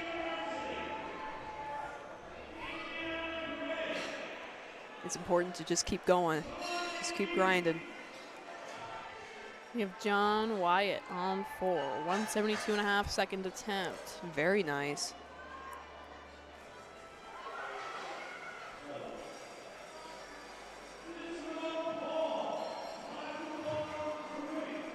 Looks nice. Nice and, oof. Look powerful. 3 white lights. Easy. So you probably can't hear it on the live stream, but in the arena for the deadlifts, they really turn the music up, and it helps make the atmosphere just be incredible for the lifters. It really pumps up the vibes, and the lifter can kind of get into the lift by maybe dance a little bit to the music, helps get rid of some of those nerves as they're in this tense situation where they are pulling for those final spots on deadlift. We have Felipe. Let's see Pulling it. 205 on platform 2 for his American record attempt. Let's see it. Trying to stay in his first place spot. Pull, pull, pull. And Very he makes nice. it look fast. Left 3 white lights. Excellent from Felipe. He walks off casually like it's no big deal. And that is an excellent end of the day. I tell you what, that is a big deal. That is extremely, like, that's amazing. Yes. That's a lot of weight on that bar. No kidding. Michaela from platform 1, 117.5. She is smiling. Yes, that was a strong pull from her. Came off the floor well and just kept going. Absolutely. Lawson on 4, 190. Let's see it. Oof. Nope. Didn't quite get up, but he will get to try and amend that setup on his next attempt and hopefully get that further up, maybe possibly even make his lift on his 3rd. Kalina on platform 3, starting off with a 110. Very nice. And she makes it look easy. Easy opener. Easy opener. Paige Smith on platform 1 with 122.5. Second attempt. Let's see it. Nice. Ooh, that was snappy. And she is determined. She is content. Mr. Rosario on platform 2 with 205 ending total.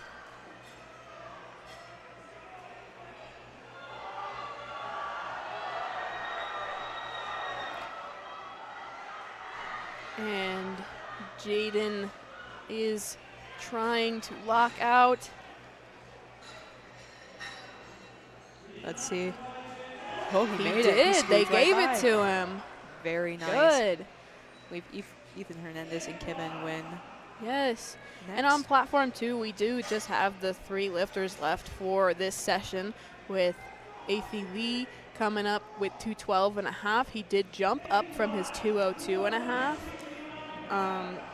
And he will be followed by Ethan and then Kevin, who will be attempting to set an American record at the end of the flight. Very nice to see. Very exciting. I can just feel the energy coming from these people. Athie Lee yanking that. Oh, let's see. Looks like a lockout. Good. 3 white lights. Very impressive. I'm glad it paid off. Olivia on platform 1 with 127.5. Second that- attempt. That was a strong lift on 3 for Brennan from LSU.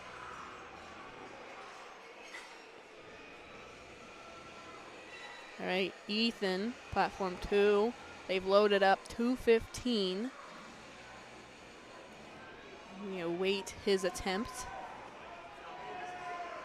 He's looking to finish in 3rd place for the day.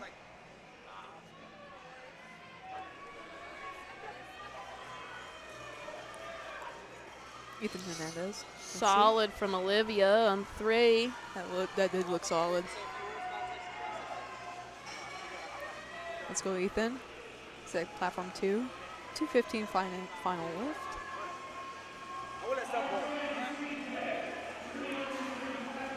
See him shaking around a little bit. Nice and determined. Oh, no lift. Yeah, no lift, unfortunately. He did do a good job in his sit-up, though, in terms of pulling the slack out of the bar, Yes. which basically means that you can kind of bend the bar a little bit before you pull it off the ground if there's enough weight on the edges to just help get your sit-up tight and nice and close for your final lift. Yes. So we'll see if Kevin can pull the slack as he tries to pull an American record. If he gets this American record, he will move from seconds to 1st and leave as an American record holder and a national champion. Let's see. This is exciting. Let's see. 251.5 is loaded. He'll tie in total and win on body weight if he pulls this. Let's see. This is everything. He's pulling. Oh, no. Oh, he drops it at the top. No lift. Unfortunately, that will keep him in 2nd then. Shoot. But valiant effort. That Delaney. was close. And he will have that American record in the near future. Definitely. Delaney, solid lift on 1. Platform 3, Jaden. Good opener. Solid opener on 3, yes.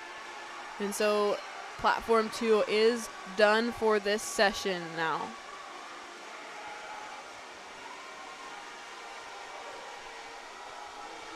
Let's see. Platform 4, Austin. Second attempt. Trying to pull 215.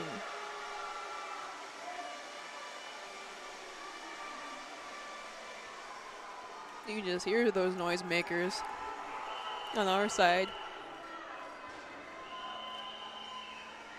That looked like a good 215, and it was. Very nice. 3 white lights. Darley on platform 1, 157.5. Let's see it. 3 white lights. Very nice. And you see on platform 2, they have set the equipment back up for squat. That is for our next session of lifters. There will be 3 sessions today. This is the first one. So definitely stick around and watch some more incredibly talented collegiate lifters as they compete. And that next session is slated to start at 1:30 Oklahoma City time. And we hope you stay and continue to watch with us.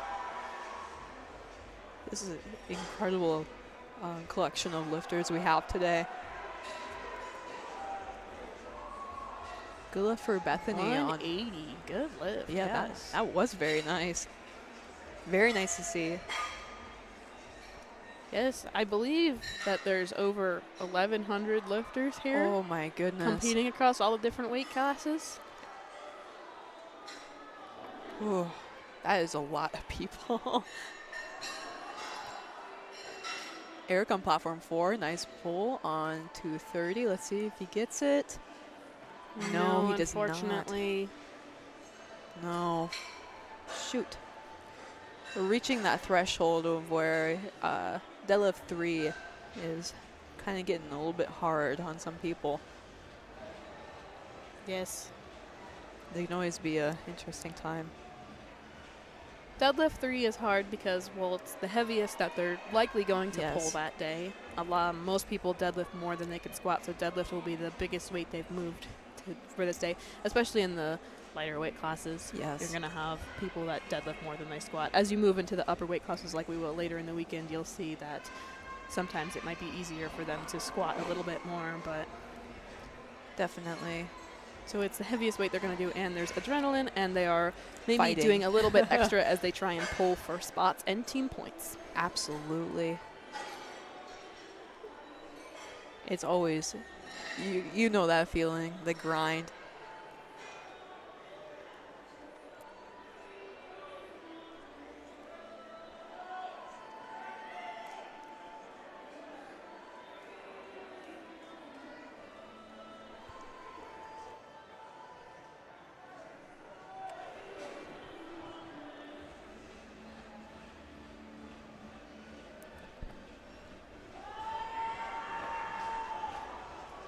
Let's go Haley on platform 1.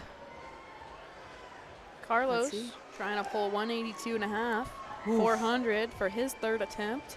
Not bad at all. Needs a big pull. For the men's 56. He's trying to move from, looks like, 4th to 3rd. Let's see it. Pull, pull, pull. Let's go. Oof. Did he lock out? Let's see. He definitely got it up. Yeah. 2 he to got 1, yes. Katrina on platform 1, pulling 115 for her final. Let's go. Oof. Oh, nope. See, your legs get so shaky during that. Cherish makes quick work of her lift, her second attempt. That was really quick. And she will be followed by Isabella Paul, who has selected 107.5, awaiting her on the bar. John Wyatt on platform 4 with his final attempt of 185 kilos. Let's see it. He's pulling. Nope. I don't think. No. Stubborn bar. Madison on platform 1, finishing with 115 kilos. Let's see it. Nice and snap. Did you see it? That was snappy. Yes, it was. 3 white lights. Isabella, unfortunately, no lift from the side judges on that one.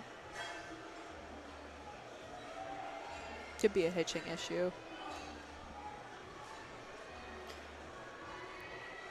Braden on platform 4, pulling. Braden, that was a strong Ooh. pull. Yes. That was nice.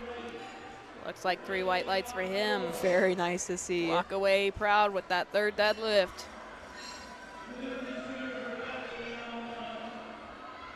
Delilah Garcia stepping up to 120 for Midland University. 120 is a nice number for her. Ooh, there we go. Locks it out at the top, what they're looking for.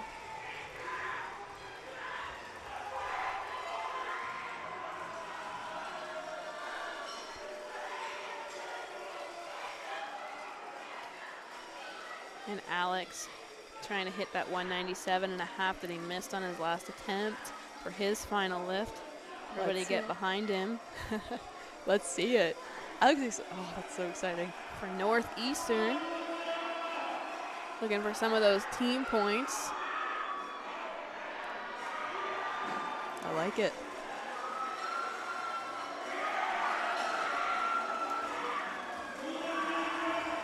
He's getting ready. Looks taut. Looks strong. Let's pull, pull. Looks strong off the floor. Yes, that one should be a good lift. Yeah, that should be good. And it is, and he will finish, it looks like, in 6th place for the day. That's exciting. Paige Smith. Followed by Corey on platform 4, trying to lift 210. Very trying nice. to move from 4th to 3rd. Let's see it. Paige Smith, final lift at 127.5 on platform 1, stubborn bar.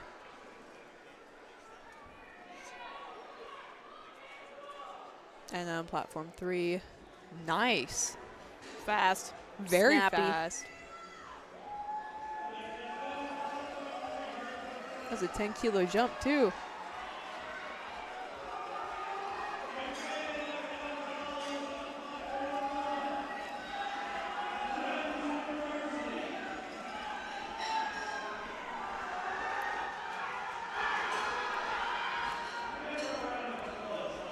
Let's see, no lift for Michaela on platform 1. So on platform 1, we're going to have some tight finishing here with a battle for 3rd place and a battle for 1st place.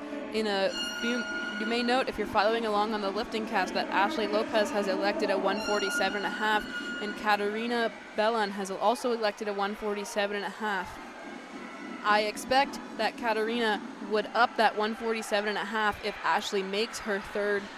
Although they are lifting the same weight, Ashley will lift first because she has a lower lot number, which determines the order of lifting when the lifters are choosing the same weight. It'll be interesting to see.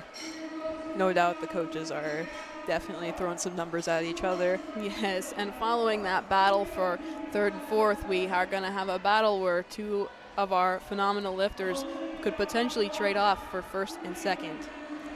Oh, So pay close attention on platform 1, these next few lifters. as I said before, like everything hinges on this. And the fight for 1st place. This is so exciting to see, especially at this level. No lift for Dennis on 4. Didn't quite lock that out at the top. But it looks like Olivia hits a good lift on platform 3.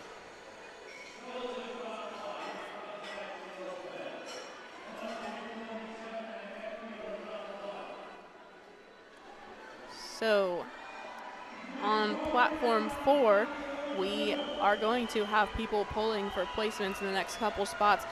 Right now we have Adrian Avalos pulling 225. Trying to stay in 3rd for now. Let's see it. He gets it. It looks. He gets it. That looked good.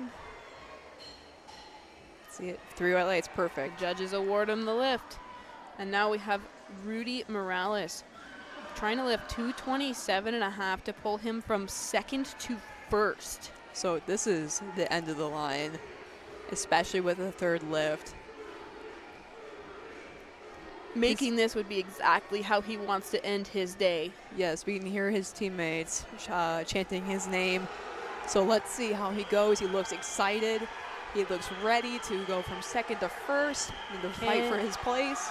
Can he make a championship pull? Let's see it. Let's see it. Let's see, pull, pull, pull, pull. Come on, come on, come on, come on.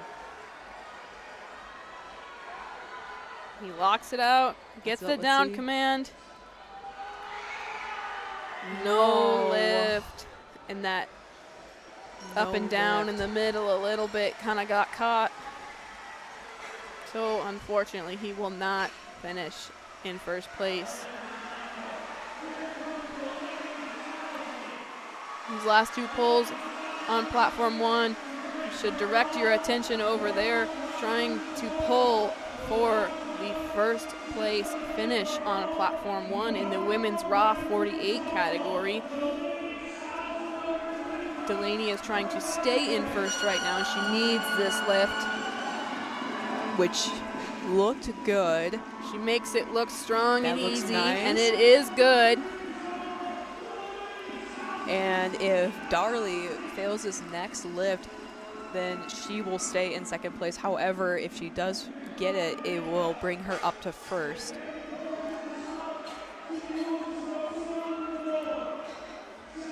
That everything is like, I can't imagine what Ugh. Delaney is feeling right now as she sits in first and waits to determine whether she gets first or whether Darley Grace pulls in front of her for the title. that is so awestruck. Like, that is such a interesting like predicament to be I in. bet this feels like an eternity. Yes. Let's see it. There's nothing she can do but wait and see. watch, and we will do the same. Let's go, Darley. Let's see if she. Can she Pulls. pull a 177.5? That is an incredible jump from 157.5. Let's see it. She looks ready. Come on. Let's see.